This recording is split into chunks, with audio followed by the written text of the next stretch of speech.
അമ്മേ പരിശുദ്ധമേ, അമ്മേ പരിശുദ്ധമേ, ദൈവമാതാവേ, കൃപാസനത്തിലൂടെ ഞങ്ങൾക്കും ഞങ്ങളുടെ ദേശത്തിനും അമ്മ മധ്യസ്ഥം തേടി തന്ന എല്ലാ അനുഗ്രഹങ്ങൾക്കും കൃപകൾക്കും ഞങ്ങളിപ്പോൾ ഹൃദയം നിറഞ്ഞ നന്ദി പറയുന്നു. അമ്മേ പരിശുദ്ധമേ, അമ്മേ പരിശുദ്ധമേ, ദൈവമാതാവേ, 2004 ഡിസംബർ 7 ഉച്ചകഴിഞ്ഞ് 2:30 കൃപാസനത്തിൽ സംഭവിച്ച അമ്മയുടെ പ്രത്യക്ഷപ്പെടലിനെ കുറിച്ച് തിരുസഭയ്ക്ക് സമർപ്പിച്ചിരിക്കുന്ന പഠനരേഖകളുടെ മേൽ സഭാത്മകമായ പഠനം ആരംഭിക്കുവാൻ ഞങ്ങൾ പ്രാർത്ഥിക്കുന്നു.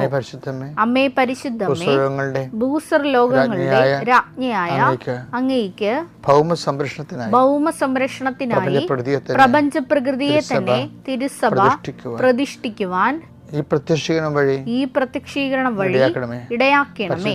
പരിശുദ്ധമേ, ജപമാല മാതാവേ, സകല കൃപാസനം പ്രാർത്ഥനകളോടും ചേർത്ത് ഞങ്ങളിപ്പോൾ പ്രാർത്ഥിക്കുന്ന ഈ കുടുംബത്തിന്റെ പ്രത്യേക നിയോഗം പറമക്കളെ,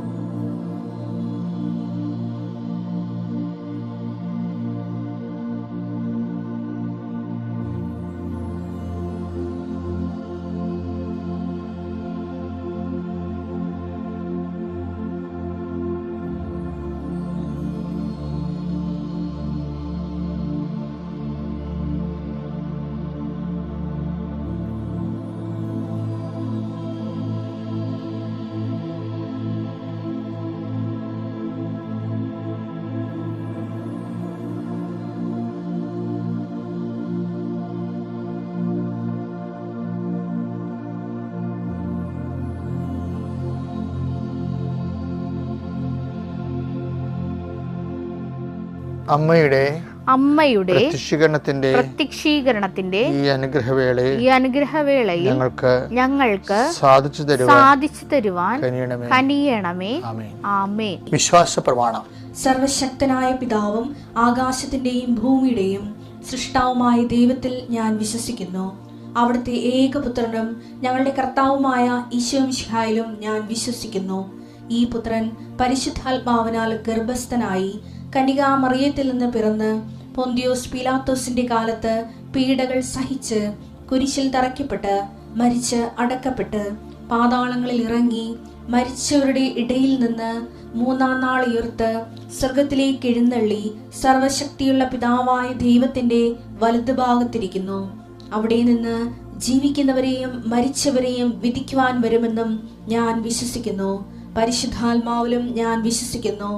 വിശുദ്ധ കത്തോലിക്കാ സഭയിലും പുണ്യവാന്മാരുടെ ഐക്യത്തിലും പാപങ്ങളുടെ മോചനത്തിലും ശരീരത്തിന്റെ ഉയർപ്പിലും നിത്യമായ ജീവിതത്തിലും ഞാൻ വിശ്വസിക്കുന്നു. ആമേൻ. സ്വർഗ്ഗസ്ഥനായ ഞങ്ങളുടെ പിതാവേ, അങ്ങയുടെ നാമം പൂജിതമാകണമേ. അങ്ങയുടെ രാജ്യം വരണമേ. അങ്ങയുടെ തിരുമനസ് സ്വർഗത്തിലെ പോലെ ഭൂമിയിലും ആകണമേ. അന്നു വേണ്ടുന്ന ആഹാരം ഇന്ന് ഞങ്ങൾക്ക് തരണമേ. ഞങ്ങളോട് തെറ്റ് ചെയ്യുന്നവരോട് ഞങ്ങൾ ക്ഷമിക്കുന്നത് പോലെ ഞങ്ങളുടെ തെറ്റുകൾ ഞങ്ങളോടും ക്ഷമിക്കണമേ. ഞങ്ങളെ പ്രലോഭനത്തിൽ ഉൾപ്പെടുത്തരുതേ, തിന്മയിൽ ഞങ്ങൾ രക്ഷിക്കണമേ. ആമേൻ. നന്മ നിറഞ്ഞ മറിയമേ, സ്വസ്തി. കർത്താവ് അങ്ങയുടെ കൂടെ സ്ത്രീകളിൽ അങ്ങ് അനുഗ്രഹിക്കപ്പെട്ടവളാകുന്നു. അങ്ങയുടെ ഉദരത്തിൻ ഫലമായി ഈശോ അനുഗ്രഹിക്കപ്പെട്ടവനാകുന്നു. പരിശുദ്ധ മറിയമേ, തമ്പുരാന്റെ അമ്മേ, പാപികളായ ഞങ്ങൾക്ക് വേണ്ടി ഇപ്പോഴും ഞങ്ങളുടെ മരണസമയത്തും തമ്പുരാനോട് അപേക്ഷിക്കണമേ. ആമേൻ. കർത്താവിന്റെ ഉന്നതമായ നാമത്തിന് സ്തോത്രം ചെയ്യുന്നു. കർത്താവിന്റെ വിശുദ്ധ പൗരോഹിത്യത്തെ മഹത്വപ്പെടുത്തണമേ. എൻ്റെ കർത്താവെ, ചെറിയ കടകളൊക്കെ നടത്തുന്നവർ വല്ലാത്ത വലയുന്നുണ്ട്. അവർക്ക് ഒന്നും അതിനകത്ത് കിട്ടണില്ല. പക്ഷേ കടങ്ങളാണ് വരണത്. ഇനി എങ്ങനെ ജീവിക്കുമെന്ന് പോലും അറിയാൻ പാലാതെ വിഷമിക്കുന്നവരുണ്ട്. അവരെ സന്ധിക്കണമെന്ന് പ്രാർത്ഥിക്കുന്നു. ഈശോയെ, ഒരു തൊഴിൽ കണ്ടുപിടിക്കാൻ വേണ്ടി എന്ത് തൊഴിൽ ചെയ്താൽ ജീവിക്കാൻ പറ്റുമെന്ന് വിചാരിച്ചുകൊണ്ട് വിഷമിക്കുന്നവരുണ്ട്. ഈശോയെ, അവരെ കർത്താവ് വിസ പുതുക്കി കിട്ടാത്തതിൻ്റെ പേരിൽ മക്കൾ കരഞ്ഞ് വിളിച്ച് നിലവിളിക്കുമ്പോൾ അമ്മ അവരെ ആശ്വസിപ്പിക്കുന്നത് ഉടമ്പടി എടുത്തവരുണ്ട്. മകനെ, മാതാവ് നമ്മൾ സന്ദർശിക്കുമെന്നാണ്. ആ ഒരു ഒറ്റ ആശ്രമേ ഉള്ള അമ്മേ, അതെല്ലാ മക്കളും അങ്ങനെ ചിന്തിക്കുന്ന ഓരോ മക്കളെയും പ്രാർത്ഥന കൂടുന്നുണ്ടെങ്കിൽ തീർച്ചയായിട്ടും കൃപാസന ആൾക്കാരെ ജീവനുടെ പ്രത്യക്ഷ മാതാവ്, സഞ്ചാരി മാതാവ് ആ മേഖലയിൽ ചെന്നിട്ട് അവരുടെ പ്രശ്നങ്ങളെ പരിഹരിച്ചുകൊണ്ട് അവർക്ക് സന്ധിപ്പ് നൽകുന്നതിന് വേണ്ടി എൻ്റെ കർത്താവിൻ്റെ ഉന്നതമായ നാമത്തിൽ സഭയുടെ അധികാരത്തിൽ കുരിശടയാളത്തിൽ നിങ്ങളെ അനുഗ്രഹിക്കട്ടെ.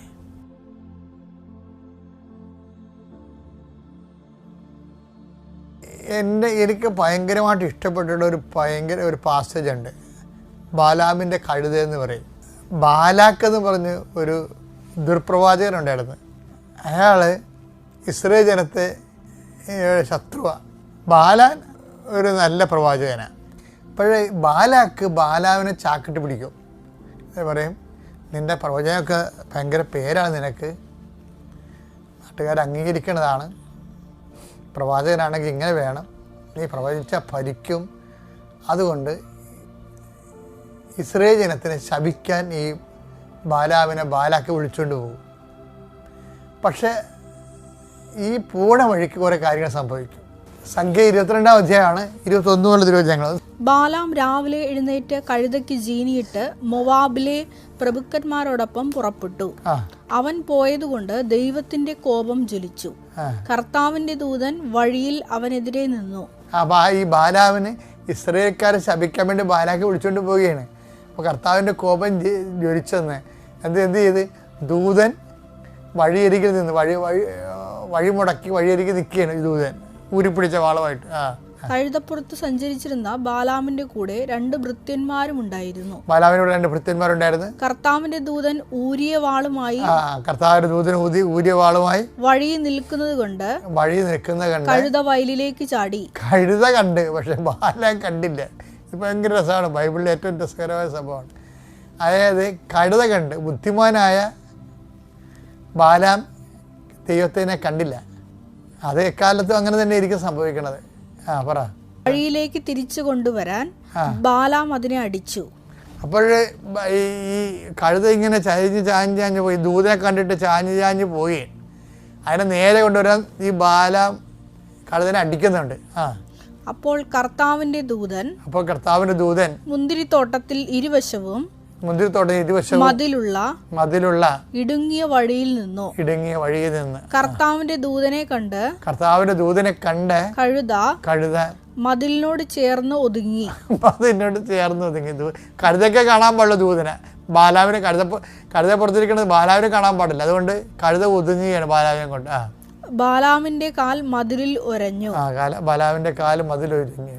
നിങ്ങൾ ഈ കഴുത എന്ന് വരുമ്പോഴില്ല, നിങ്ങൾ ഓർക്കും ഈ കഴുതപ്പുറത്ത് ആൾക്കാർ കയറി ഇരിക്കാനാണ്. നമ്മളെ കണ്ടിരിക്കുന്ന കഴുത എന്ന് പറയുന്നത് ഇവിടുത്തെ കഴുതകളാണ്. പാലക്കാടും അതുപോലെ തന്നെ തെങ്കാശി പട്ടണത്തിലൊക്കെ കാണുന്ന കഴുതയില്ലേ, ചെറിയ തരം കഴുത. അതല്ല, ഇസ്രായേലിലെ കഴുത ഞാൻ ഈജിപ്തിൽ നിൽക്കുമ്പോൾ ഞാൻ കണ്ടതാണ്.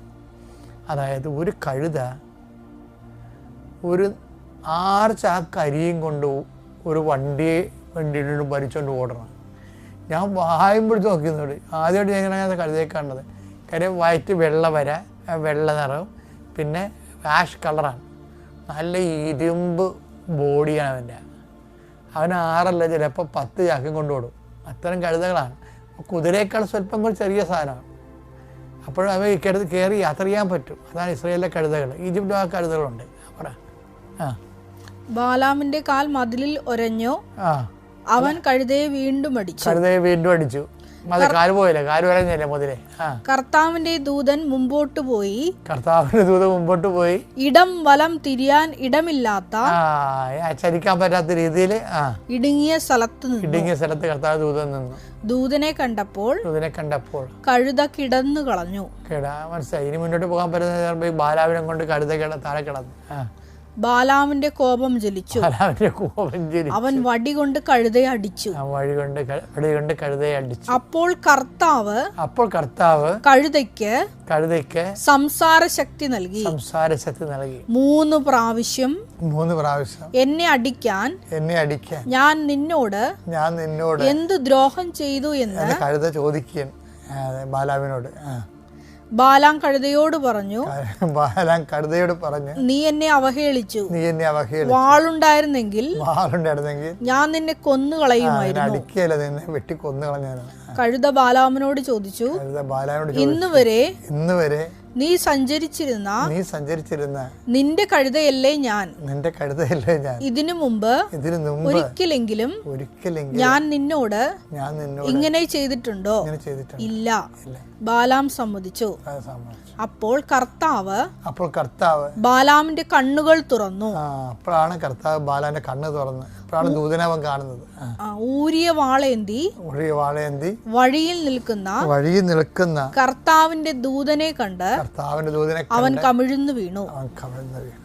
ഇതെന്താ സംഭവിച്ചു കഴിഞ്ഞാല്, ഇവൻ പോണ വഴി, ഇവന്റെ അവന്റെ യാത്രയിൽ അത് ആ ലക്ഷ്യം ഇവനെയും ഗുണം പിടിക്കത്തില്ല, ദൈവഹിത പ്രകാരമല്ല.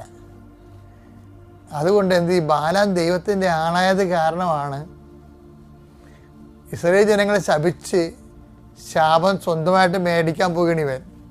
അതിവന് സംഭവിക്കാതിരിക്കാനാണ് ഇപ്പം ഞാൻ നിനക്ക് മുമ്പ് എൻ്റെ ദൂതനെ അയക്കുമെന്ന് പറഞ്ഞാൽ വായിച്ചതിനടുത്ത് പുറപ്പാട് 23:20.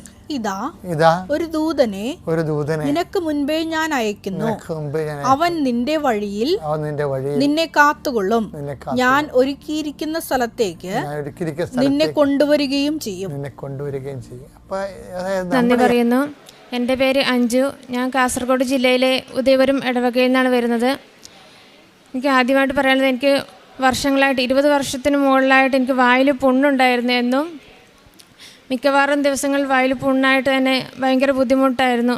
പക്ഷേ ആ സമയത്തൊക്കെ അങ്ങനെ ഒത്തിരി പ്രശ്നമായിട്ടൊന്നുമില്ല, വരും, അത് കുറച്ച് കഴിയുമ്പോൾ അങ്ങ് പോകും, അങ്ങനെയുള്ള ഒരു അവസ്ഥയിലൂടെയായിരുന്നു പോയിക്കൊണ്ടിരുന്നത്.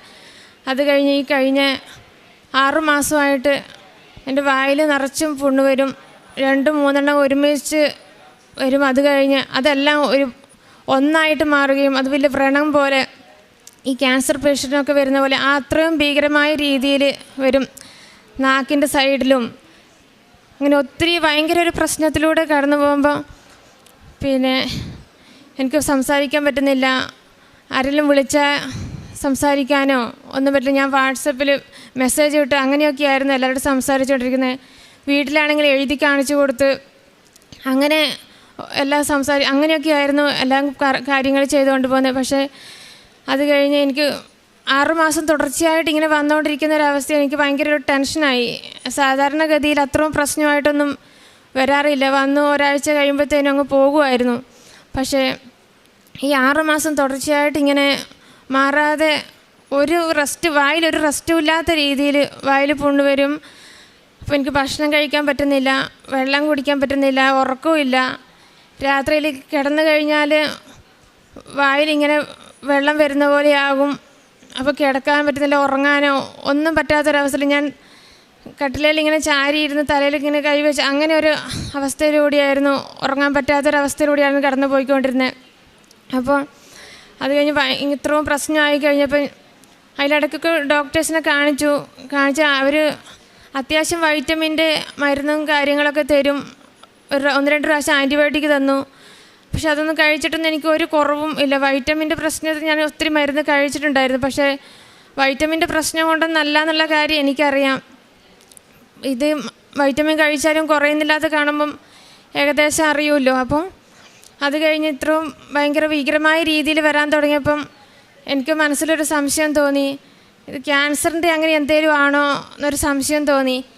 അപ്പം വീട്ടിൽ പറയാൻ, ഹസ്ബൻഡിനോടാണെങ്കിലും പറയാൻ എനിക്കൊരു പേടി. എന്നുവെച്ചാൽ രാജേഷിൻ്റെയൊക്കെയാണെങ്കിലും ഇതൊക്കെ കേൾക്കും ഭയങ്കര ഒരു ടെൻഷനുള്ള ആളാണ്. ഒരസുഖം അങ്ങനെ എന്തെങ്കിലും ഇതാവുന്നതിന് ഭയങ്കര ടെൻഷനാണ്. നിവൃത്തിയില്ലാതെ ലാസ്റ്റോടായപ്പോൾ ഒരു 3-5 മാസം കഴിഞ്ഞപ്പോഴത്തേനും ഞാൻ ഇങ്ങനെ പറഞ്ഞു, ഇതുപോലെ ക്യാൻസർ എങ്ങാണ്ടാണോ എന്ന രീതിയിൽ ഞാനിങ്ങനെ പറഞ്ഞു.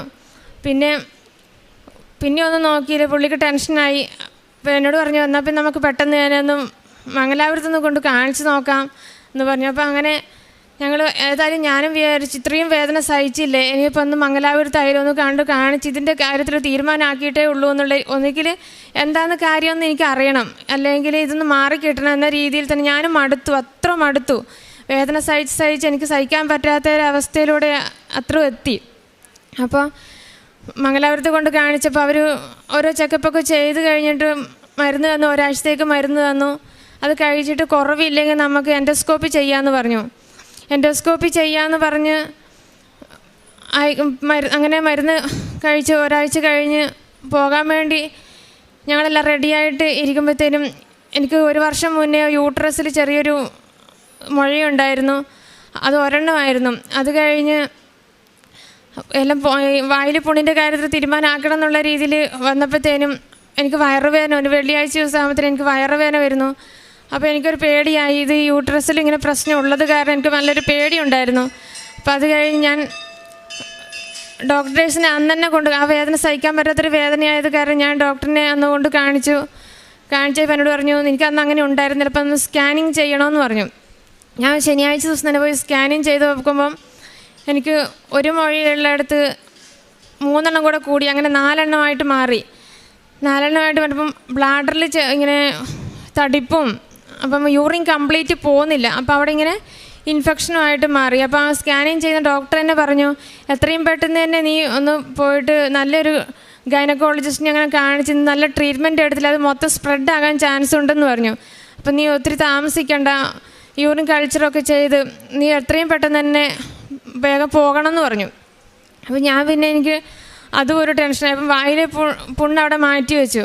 അപ്പോൾ യൂട്രസിൽ അത് ഇത്രയും പ്രശ്നമാണെന്ന് പറഞ്ഞപ്പോൾ എനിക്ക് ആകെ അതും ഒരു ടെൻഷനായി. അപ്പോൾ ഞാൻ ഇതേപോലെ മംഗലാപുരത്ത് തന്നെ കൊണ്ട് കാണിച്ചു യൂട്രസിലെ പ്രശ്നം. അങ്ങനെ ക്യാൻസറിന് ടെസ്റ്റ് ചെയ്തു. അന്ന് ടെസ്റ്റ് ചെയ്യാൻ പോകേണ്ട അന്ന് തിങ്കളാഴ്ച ഞങ്ങൾ ഹോസ്പിറ്റലിലേക്ക് പോകാൻ വേണ്ടിയിട്ട് അന്ന് രാത്രി ഞായറാഴ്ച രാത്രിയിൽ ഞാനിങ്ങനെ ടേബിളിൽ രാത്രി 1:30 ആയപ്പോൾ മാതാവിൻ്റെ ആ ഒരു രൂപം പോലെ എനിക്കിങ്ങനെ കാണാം. അപ്പം എനിക്ക് തോന്നിയാണോ എന്നോർത്തിട്ട് ഞാൻ എനിക്ക് ഫുൾ ഉറക്കമൊക്കെ പോയി. രാത്രി 1:30 ആയപ്പോൾ ഉറക്കമൊക്കെ പോയി. ഞാനിങ്ങനെ ചുമരിൽ അങ്ങോട്ടും ഇങ്ങോട്ടുമൊക്കെ നോക്കാൻ തുടങ്ങി, എനിക്ക് തോന്നുകയാണോ നോക്കി ഓർത്തുകൊണ്ട്. അപ്പോൾ അത് കഴിഞ്ഞ് അന്ന പാടെ തന്നെ ഉണ്ട് ഒരു കുഞ്ഞിനെ എടുത്തിട്ട്, തീരെ കുഞ്ഞായിട്ടുള്ള ഇങ്ങനെ പിടിച്ചിട്ട് മലത്തിൽ പിടിച്ചിട്ടുള്ള ഒരു രൂപം കൂടെ ഞാൻ കാണുന്നു. അപ്പോൾ എനിക്ക് ആകെ ഒരു വല്ലാത്തൊരവസ്ഥയിൽ എനിക്ക് ആരും വിളിക്കണമെന്നൊന്നും തോന്നിയില്ല. ഞാൻ അവിടെ തന്നെ കിടന്ന് സ്റ്റക്കായ പോലെ അവിടെ കിടന്നു. പെട്ടെന്ന് അതങ്ങ് പോവുകയും ചെയ്തു. അത് കഴിഞ്ഞ് രാവിലെ വെളുപ്പിന് മംഗലാപുരത്ത് ഹോസ്പിറ്റലിൽ പോകാൻ വേണ്ടിയിട്ട് എഴുന്നേറ്റപ്പോൾ ഞാൻ രാജേഷേട്ടോട് പറഞ്ഞു, ഞാനിങ്ങനെ കണ്ടിട്ടുണ്ട്, സത്യമാണോ എന്ന് എനിക്കറിയത്തില്ല, ആരോടും പറയുമൊന്നും വേണ്ട, നമുക്കറിയത്തില്ലല്ലോ, ദൈവത്തിൻ്റെ കാര്യമല്ലേ എന്നൊക്കെ പറഞ്ഞിട്ടിങ്ങനെ പറഞ്ഞു. അപ്പോൾ രാജേഷേട്ടയ്ക്ക് ഒന്നും മനസ്സിലായില്ല, ഒന്നും എന്നോട് പറഞ്ഞില്ല. അപ്പം അത് കഴിഞ്ഞ് പിന്നെ എനിക്ക് കൃപാസനത്തിലേക്ക് വരണമെന്നുള്ള ഒരു ചിന്ത മാത്രമായി. നമ്മൾ ട്രെയിനിൽ നിന്നല്ല ഞാൻ ഇങ്ങനെ അച്ഛൻ്റെ ഓരോ ഇതൊക്കെ ഇങ്ങനെ സെർച്ച് ചെയ്യാൻ തുടങ്ങി. അതിന് മുന്നേ ഞാൻ 1-2 പ്രാവശ്യം കൃപാസനത്തിൽ വരാൻ വേണ്ടി ബുക്ക് ചെയ്തതായിരുന്നു. എനിക്ക് വരാൻ പറ്റിയില്ല. അപ്പം എനിക്ക് ഇങ്ങോട്ട് വരണം എന്നുള്ള ഒറ്റ ആ ഒരു ഇത് തന്നെയായി. എനിക്ക് പിന്നെ അസുഖത്തിൻ്റെ കാര്യത്തെക്കുറിച്ചൊന്നും ഒരു ഇതേ വന്നിട്ടില്ല. അപ്പം അന്ന് പോയപ്പം ഈ യൂട്രസിൻ്റെ ആ ഒരു പ്രശ്നത്തിൽ പോയപ്പോൾ അന്ന് ക്യാൻസറിനുള്ള ടെസ്റ്റും ചെയ്തു. പിന്നെ അത് കഴിഞ്ഞ് ചൊവ്വാഴ്ച ദിവസം ഞങ്ങൾ ഒന്നും നോക്കിയില്ല, പൈസ ഉണ്ടോ ഇല്ലേ ഒന്നും നോക്കാതെ തന്നെ ഞാൻ പറഞ്ഞു എനിക്ക് പോയേ പറ്റൂ എന്ന രീതിയിൽ തന്നെ ഞാൻ പറഞ്ഞു എന്നെ മാതാവ് വിളിക്കാൻ വേണ്ടി വന്നതാ, കൃപാസനത്തിലേക്ക് പോകാൻ വേണ്ടിയിട്ട് എനിക്ക് മാതാവിൻ്റെ അടുത്ത് പോകണം എന്ന് പറഞ്ഞു. അങ്ങനെ പറഞ്ഞു. പിന്നെ ഞാൻ അത്ര അങ്ങനെ ഇതായിട്ട് പറഞ്ഞപ്പം സമ്മതിക്കാതിരുന്നിട്ടൊന്നുമില്ല, നമുക്കൊന്ന് പോയേക്കാമെന്ന് പറഞ്ഞു. അന്ന് ഞങ്ങളിവിടെ വന്നു, ഉടമ്പടി എടുത്ത് ഞാൻ ഇവിടുന്ന് അന്ന് എനിക്ക് വരുമ്പം തന്നെ എൻ്റെ വായിൽ പുണ്ണുണ്ടായിരുന്നു. തീരെ സംസാരിക്കാൻ പറ്റാത്ത രീതിയിലായില്ല, ചെറിയായിട്ട് സ്റ്റാർട്ടിങ് ചെയ്തതേ ഉള്ളൂ. അപ്പം ഞാൻ ഇവിടെ തൊട്ട് മാതാവിനോട് ഞാൻ പറഞ്ഞു, അടുത്ത പ്രാവശ്യം എനിക്ക് ഫുള്ളായിട്ട് പ്രാർത്ഥിക്കണമെന്നുണ്ടെങ്കിൽ എനിക്ക് എൻ്റെ മാതാവ് എനിക്കിത് മുഴുവൻ എനിക്ക് മാറ്റിത്തരണം. നാക്കിലൊന്നും വന്നു കഴിഞ്ഞാൽ എനിക്ക് സംസാരിക്കാനോ പ്രാർത്ഥിക്കാനോ എനിക്ക് ഒന്നിനും പറ്റുമൊന്നുമില്ല. അത് കാരണം എനിക്ക് വായിൽ പുണ്ണ് എന്തായാലും മാതാവ് മാറ്റി തന്നേ പറ്റൂ എന്നുള്ള രീതിയിൽ ഞാൻ മാതാവിനോട് പറഞ്ഞിട്ട് ഇവിടുന്ന് പോയി. ഞാൻ ഇവിടുന്ന് പോയപ്പം ഇവിടുന്ന് എന്നും ഉപ്പ് ഞാൻ കഴിക്കും, കാരണം എൻ്റെ വയറ്റിലും എല്ലാം അൾസറിൻ്റെ പ്രശ്നമെന്നൊക്കെ പറയുന്നുണ്ടായിരുന്നുകൊണ്ട് ഞാൻ എന്നും ഉപ്പ് കഴിക്കുകയും ചെയ്യും. നെറ്റിയിൽ കുരിശും വരക്കും, വയറിൽ തൈലവും പൂശും. യൂട്രസിൻ്റെ പ്രശ്നമുള്ളത് കാരണം വയറിൽ ഞാൻ തൈലവും പൂശി അങ്ങനെ പ്രാർത്ഥിക്കുമായിരുന്നു. അപ്പോൾ അന്ന് ഇവിടുന്ന് വന്ന ആ വായിൽ പുണ്ണ് പോലും എനിക്ക് പിന്നെ കൂടുതലായി വന്നിട്ടുമില്ല. എനിക്ക് പ്രാർത്ഥനയ്ക്ക് ഒരു മുടക്കം വരുത്താത്ത രീതിയിൽ മാതാവ് ഇതുവരെ ഒരു കുഴപ്പമില്ലാത്ത രീതിയിൽ എന്നെ കൊണ്ടുപോയി. ഒരു പ്രശ്നവും എനിക്ക് വായിലല്ല ചെറിയൊരു മുറിവ് വന്നാൽ പോലും എനിക്ക് എന്താ പറയുക അത്രയും വലിയ പ്രശ്നമായിട്ട് മാറും. ആ നാക്കിലാണെങ്കിൽ നാക്ക് സൈഡ് മുഴുവൻ പഴുത്ത് ഒരു ഭീകരാവസ്ഥയിൽ തന്നെയായിരുന്നു ഞാൻ കടന്നു പോയിക്കൊണ്ടിരുന്നത്. രാത്രിയിലാണെങ്കിലും വായിലിങ്ങനെ വെള്ളം വന്ന് ഉറക്കമില്ല. രാത്രി ഞാൻ ഉപ്പ് വെള്ളമൊക്കെ കൊണ്ടിട്ട് ആകുമ്പം ജീവൻ പോകുന്ന പോലത്തെ ഒരു വേദനയാണ്. അപ്പോൾ ഞാൻ ബൈബിളും അതുപോലെ കൊന്തയും പിടിച്ച് ഞാൻ ഇങ്ങനെ പ്രാർത്ഥിക്കുമായിരുന്നു. അപ്പം ഈ ചിലവർ പറയും എന്ന് കേൾക്കാം, പ്രാർത്ഥന ചൊല്ലുമ്പോൾ ഉറക്കം വരും, സാത്താന്മാർ കയറി വരും എന്നൊക്കെ പറയുന്ന കാരണം അങ്ങനെ സാത്താനെങ്കിലും കയറി വരട്ടെ എന്ന് ഓർത്തണം. എനിക്ക് എങ്ങനെയും ഉറങ്ങണമല്ലോ എന്നുള്ള രീതിയിൽ ഞാൻ എപ്പോഴും ഈ നന്മ നിറഞ്ഞു എത്രയും തേയുള്ള മാതാവി ഞാൻ ഇങ്ങനെ ചൊല്ലിക്കൊണ്ട് കിടക്കും. അങ്ങനെ ചൊല്ലിക്കൊണ്ട് അങ്ങനെ കിടന്ന് അത്ര ഒരു ഭീകരതാവസ്ഥയിലായത് കാരണം അങ്ങനെ ആ പ്രാർത്ഥന ചൊല്ലി ഇങ്ങനെ കിടക്കുമ്പോൾ ഞാൻ തന്നെ അങ്ങനെ ഉറങ്ങിപ്പോന്നി ആ ഒരു ഇത് വരാൻ തുടങ്ങി. അപ്പം ഞാൻ പിന്നെ എല്ലാ ദിവസവും ആ ഒരു രീതി തന്നെ അങ്ങോട്ട് തുടങ്ങി. അപ്പം ഇപ്പം 6 മാസമായിട്ട് ഉടമ്പടി എടുത്തതിന് ശേഷം എനിക്ക് വായിൽ ചെറിയ പല്ല് തട്ടിയിട്ടൊക്കെ മുറിവ് വന്നാലും എനിക്ക് ഒരു പ്രശ്നവുമില്ല, എനിക്കൊരു പഴുക്കോ അങ്ങനത്തെ ഒരു പ്രശ്നമില്ലാതെ മാതാവ് എന്നെ അനുഗ്രഹിച്ചു. 6 മാസമായിട്ട് എനിക്കിപ്പോൾ ഒരു വായിൽ പുണ്ണോ കാര്യങ്ങളോ എനിക്കൊരു പ്രശ്നവും ഇല്ല. എൻ്റെ യൂട്രസിലെ പ്രശ്നമാണെങ്കിലും ഓപ്പറേഷൻ ചെയ്യണമെന്ന് പറഞ്ഞായിരുന്നു. പക്ഷേ ഇപ്പോൾ എനിക്ക് സ്കാൻ ചെയ്തപ്പോൾ ഡോക്ടർ പറഞ്ഞു ഇപ്പോൾ ഓപ്പറേഷൻ ചെയ്യേണ്ട, യൂട്രസിലെ മുഴയുടെ ഒരു പ്രശ്നമില്ല, എനിക്ക് പ്രശ്നമുള്ള സ്ഥലത്ത് ഒരു ഇതും ഇല്ല, ആ മുഴയുടെ ഇതൊക്കെ അങ്ങ് നീങ്ങിപ്പോയിട്ടുണ്ട്, ഓപ്പറേഷൻ ചെയ്യേണ്ട ആവശ്യമില്ല. അതുപോലെ എൻ്റെ ഇൻഫെക്ഷൻ ആണെങ്കിൽ ഇപ്പോൾ പൂർണ്ണമായിട്ട് മാറി. എനിക്കതുകൊണ്ട് ഒരു കുഴപ്പമില്ലാത്ത രീതിയിൽ മാതാവ് എന്നെ അനുഗ്രഹിച്ചു. പിന്നെ ഞാൻ 15 വർഷമായിട്ട് ഞാൻ കണ്ണട ഉപയോഗിച്ചുകൊണ്ടിരിക്കുന്നതായിരുന്നു. പക്ഷേ ഒരു ദിവസം രാത്രിയിൽ കുരിശ് വരച്ചുകൊണ്ടിരിക്കുന്ന സമയത്ത് സന്ധ്യാപ്രാർത്ഥന ചൊല്ലുമ്പം എൻ്റെ മനസ്സിലിങ്ങനെ പറഞ്ഞുകൊണ്ടിരിക്കുക, കണ്ണിന് വേണ്ടി പ്രാർത്ഥിക്കാൻ മനസ്സിൽ പറഞ്ഞുകൊണ്ടിരിക്കുന്നു. അപ്പം ഞാൻ ഇങ്ങനെ അത്ര ഇതാക്കിയിട്ടില്ല, എനിക്ക് കണ്ണിന് അങ്ങനെ പ്രശ്നമൊന്നും ഇല്ലാത്തതുകൊണ്ട് ഞാൻ അത്ര വലിയ കാര്യമാക്കിയില്ല. ഞാൻ അങ്ങനെ പ്രാർത്ഥിച്ചു, ചെറുതായിട്ട് അങ്ങ് പ്രാർത്ഥിച്ചതേ ഉള്ളൂ. പിറ്റേ ദിവസം രാവിലെ ഞാൻ ഇങ്ങനെ അടുക്കളയിൽ ഭക്ഷണം ഉണ്ടാക്കിക്കൊണ്ടിരിക്കുന്ന സമയത്ത് എന്നോട് പറഞ്ഞു പുറത്ത് പോയി നോക്കെന്ന് പറഞ്ഞുകൊണ്ട് എൻ്റെ മനസ്സിലിങ്ങനെ വന്നുകൊണ്ടിരിക്കുന്നു. അപ്പോൾ അത് അങ്ങനെ ഞാൻ പുറത്ത് പോയിട്ട് കണ്ണട മാറ്റി നോക്കാൻ എന്നോട് പറയുന്നത്. അപ്പം അങ്ങനെ ഒരു മനസ്സിൽ തോന്നൽ വരുന്നു. അപ്പം ഞാൻ കണ്ണട മാറ്റിയിട്ട് പുറത്ത് പോയി നോക്കുമ്പോൾ എനിക്ക് ദൂരക്കാഴ്ചയായിരുന്നു ഇല്ലാതിരുന്നത്. ഞാൻ റോഡിലും അങ്ങോട്ടൊക്കെ നോക്കുമ്പോഴത്തേനും എനിക്ക് നല്ല രീതിയിൽ കാണാനും പറ്റുന്നതും, ഞാൻ കണ്ണട മാറ്റി വീടിന് ചുറ്റും അങ്ങോട്ടും ഇങ്ങോട്ടും എല്ലാം നടന്ന് ഫുൾ എനിക്ക് നേരത്തെ ഒന്നും കാണത്തില്ലാത്ത ആ ഒരു സ്ഥലത്ത് അങ്ങോട്ടും ഇങ്ങോട്ടും എല്ലാം ഞാൻ നോക്കി ഫുൾ എനിക്ക് ക്ലിയറായിട്ട് കാണാം. അങ്ങനെ ഞാൻ നിയോഗത്തിലോ ഒന്നിലും വെക്കാത്ത രീതിയിൽ തന്നെ മാതാവ് എന്നെ അങ്ങനെ ഒരു അനുഗ്രഹം തന്ന് അനുഗ്രഹിച്ചു. പിന്നെ മൈഗ്രെയിൻ്റെ പ്രശ്നം 3-4 വർഷമായിട്ട് മൈഗ്രെയിൻ്റെ ഒരു പ്രശ്നം ഉണ്ടായിരുന്നു. എപ്പോഴും തലവേദന, ഈ പാരസിറ്റമോൾ കഴിച്ച് വല്ലാത്തൊരവസ്ഥ, എനിക്ക് യാത്ര ചെയ്യത്തില്ല, ഒരു വെയിലോ അങ്ങനെ ഒന്നും തട്ടത്തില്ല, എങ്ങോട്ടും പോകാൻ പറ്റാത്തൊരവസ്ഥയിലായിരുന്നു മൈഗ്രെയിൻ്റെ ഇതുള്ളതുകൊണ്ട്. അപ്പോൾ ഈ ഉടമ്പടി തൈലവും എന്നും ഞാനിങ്ങനെ നെറ്റിയെ പുരട്ടുമായിരുന്നു. എന്ത് പ്രശ്നം ഉണ്ടെങ്കിലും ഞാൻ ഉടമ്പടി തൈലം നെറ്റിയെ പുരട്ടും, കഴിക്കുകയും ചെയ്യും. ഞാൻ പറയും ഉള്ളിലത്തെ എല്ലാ അസുഖങ്ങളും കുറയട്ടെ, അതുകൊണ്ട് ഞാൻ എന്നും ഉടമ്പടി തൈലവും ഉപ്പും ഞാൻ കഴിക്കും. അങ്ങനെ എനിക്ക് വെരിക്കോസിൻ്റെ പ്രശ്നവും മൈഗ്രെയിൻ്റെ പ്രശ്നവും ഇതെല്ലാം എനിക്ക് മാതാവ് മാറ്റിത്തന്നു.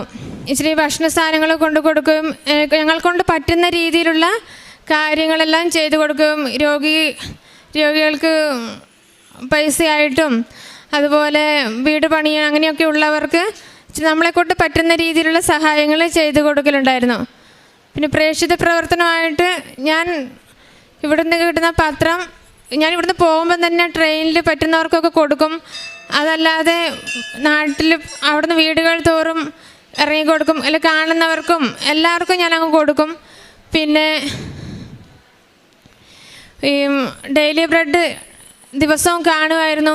അപ്പോൾ അത് ഞാൻ എല്ലാവർക്കും ഷെയർ ചെയ്യലുണ്ട്, സ്റ്റാറ്റസ് ഇടലുണ്ട്. അതുപോലെ അച്ഛൻ്റെ ധ്യാനം ചില ചൊവ്വാഴ്ചകളിൽ കൂടാൻ പറ്റിയില്ലെങ്കിലും ഞാനത് അന്നേരം പിറ്റേ ദിവസമായാലും ആ ആഴ്ചയിൽ ഏതെങ്കിലും ഒരു ദിവസം എന്തായാലും അത് കൂടിയത് തീർക്കാറുണ്ട്. പിന്നെ ഉപവാസം എന്നെക്കൊണ്ട് പറ്റുന്ന സമയത്തൊക്കെ ഞാൻ ഉപവസിക്കലുണ്ട്. ഇങ്ങനെ പല ബുദ്ധിമുട്ടുള്ള കാരണം മരുന്നൊക്കെ ഇടയ്ക്ക് കഴിക്കുന്ന കാരണം ഞാൻ ഉപവാസം നല്ലപോലെ എടുക്കാൻ പറ്റിയില്ലെങ്കിലും ഞാൻ എന്നെക്കൊണ്ട് പറ്റുന്ന രീതിയിൽ ഞാൻ ഉപവസിക്കലുണ്ട്. ബൈബിൾ വായന എനിക്കങ്ങനെ നിശ്ചിത സമയം അങ്ങനെയൊന്നുമില്ല, എനിക്ക് തോന്നുമ്പോഴൊക്കെ ഞാൻ എടുത്ത് വായിക്കും. ജപമാലയാണെങ്കിലും എനിക്ക് തോന്നുന്ന സമയത്ത് എല്ലാം ഞാൻ ചൊല്ലും. യാത്രയിലാണെങ്കിലും വിശ്വാസ പ്രമാണം ഞാൻ പിള്ളേരെ സ്കൂളിൽ കൊണ്ടുവിടാനൊക്കെ പോകുകയും വരുമോ എല്ലാം ചെയ്യുമ്പോൾ ഞാൻ വിശ്വാസ പ്രമാണം ചൊല്ലിക്കൊണ്ട് ഞാൻ വരും. അതുപോലെ എനിക്ക് കഴിഞ്ഞ 3 മാസമായിട്ട് കഴുത്തിന് ചെറിയ വേദനയുണ്ടായിരുന്നു. അപ്പോൾ ഞാൻ എന്നും ഈ ഉടമ്പടി തൈലം ഇങ്ങനെ പുരട്ടിക്കൊണ്ടിരിക്കും. പിന്നെ എനിക്ക് ഒരു അനുഗ്രഹം മാതാവ്, എനിക്ക് എന്ത് പ്രശ്നം ഉണ്ടെങ്കിലും എനിക്കിപ്പോൾ ഒരു പേടിയില്ല. നല്ലൊരു ധൈര്യം, മാതാവ് കൂടെ ഉണ്ടെന്നുള്ള ആ ഒരൊറ്റ ധൈര്യം, ഈശോയി മാതാവ് എൻ്റെ അടുത്ത് തന്നെ നിൽക്കുന്ന ആ ഒരു ഫീലാണ് എനിക്ക് എപ്പോഴും. എത്ര പ്രശ്നം വന്നാലും എനിക്ക് നല്ലൊരു ധൈര്യം തോന്നുന്നുണ്ട്. അതുപോലെ ഒരു ദിവസം എൻ്റെ തിരിയിൽ മാതാവിൻ്റെ രൂപം പൊങ്ങി വരുവും, അതുപോലെ ആ തീ നാളത്തിനകത്ത് മാതാവിൻ്റെ ആ ഒരു നിഴൽ പോലെ കാണുകയും അതിൻ്റെ നടുക്കൊരു ചെറിയൊരു വെള്ളവെട്ടം പോലെ ഉണ്ടായിരുന്നുള്ളൂ. പക്ഷെ ഞാൻ കൂടുതലും പ്രാധാന്യം കൊടുത്തത് മെഴുകിനകത്ത് മാതാവിൻ്റെ രൂപം ഇങ്ങനെ പൊങ്ങി വരുന്നതായിരുന്നു.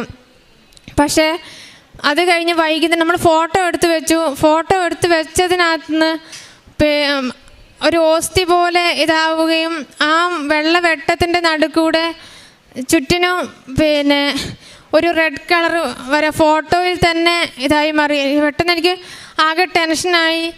അപ്പം ഞാൻ എല്ലാവരെയും ഇങ്ങനെ കാണിച്ചു കൊടുത്തു. ആ ഫോട്ടോയിൽ തന്നെ ആയത് കാരണം ഞാൻ എല്ലാവരെയും കാണിച്ചു കൊടുത്തു. അങ്ങനെ ഒത്തിരി തിരിയിലും മാതാവിൻ്റെ രൂപവും, മാതാവ് കുഞ്ഞിനെ ഉണ്ണീശോനെ എടുത്തിരിക്കുന്ന ആ രൂപവും, അങ്ങനെ മഴവില്ല് പോലെ, അങ്ങനെ പല രീതിയിൽ. ഇപ്പം ഞാൻ ഫോട്ടോ എടുത്ത് നോക്കിക്കഴിഞ്ഞാൽ ഒരു റെഡ് കളർ പോലെ എൻ്റെ തിരിയിൽ എപ്പോഴും തന്നെ കാണുന്നുണ്ട്. അങ്ങനെ പല രീതിയിലുള്ള അടയാളങ്ങളും അത്ഭുതങ്ങളും മാതാവ് എനിക്ക് തന്നു. ഇതെല്ലാം ചെയ്ത മാതാവിനും ഈശോയ്ക്കും ഒത്തിരി നന്ദി പറയുന്നു. ഇത് ഞാൻ കൊണ്ടുവന്ന എൻ്റെ വീട്ടിലായ തിരിയുടെ ഇതായത്. ഇത്രയും അനുഗ്രഹം തന്ന മാതാവിനും ഈശോയ്ക്കും നന്ദി പറയുന്നു. ജെറമിയ 17:14. കർത്താവെ, എന്നെ സുഖപ്പെടുത്തണമേ, അപ്പോൾ ഞാൻ സൗഖ്യമുള്ളവനാകും.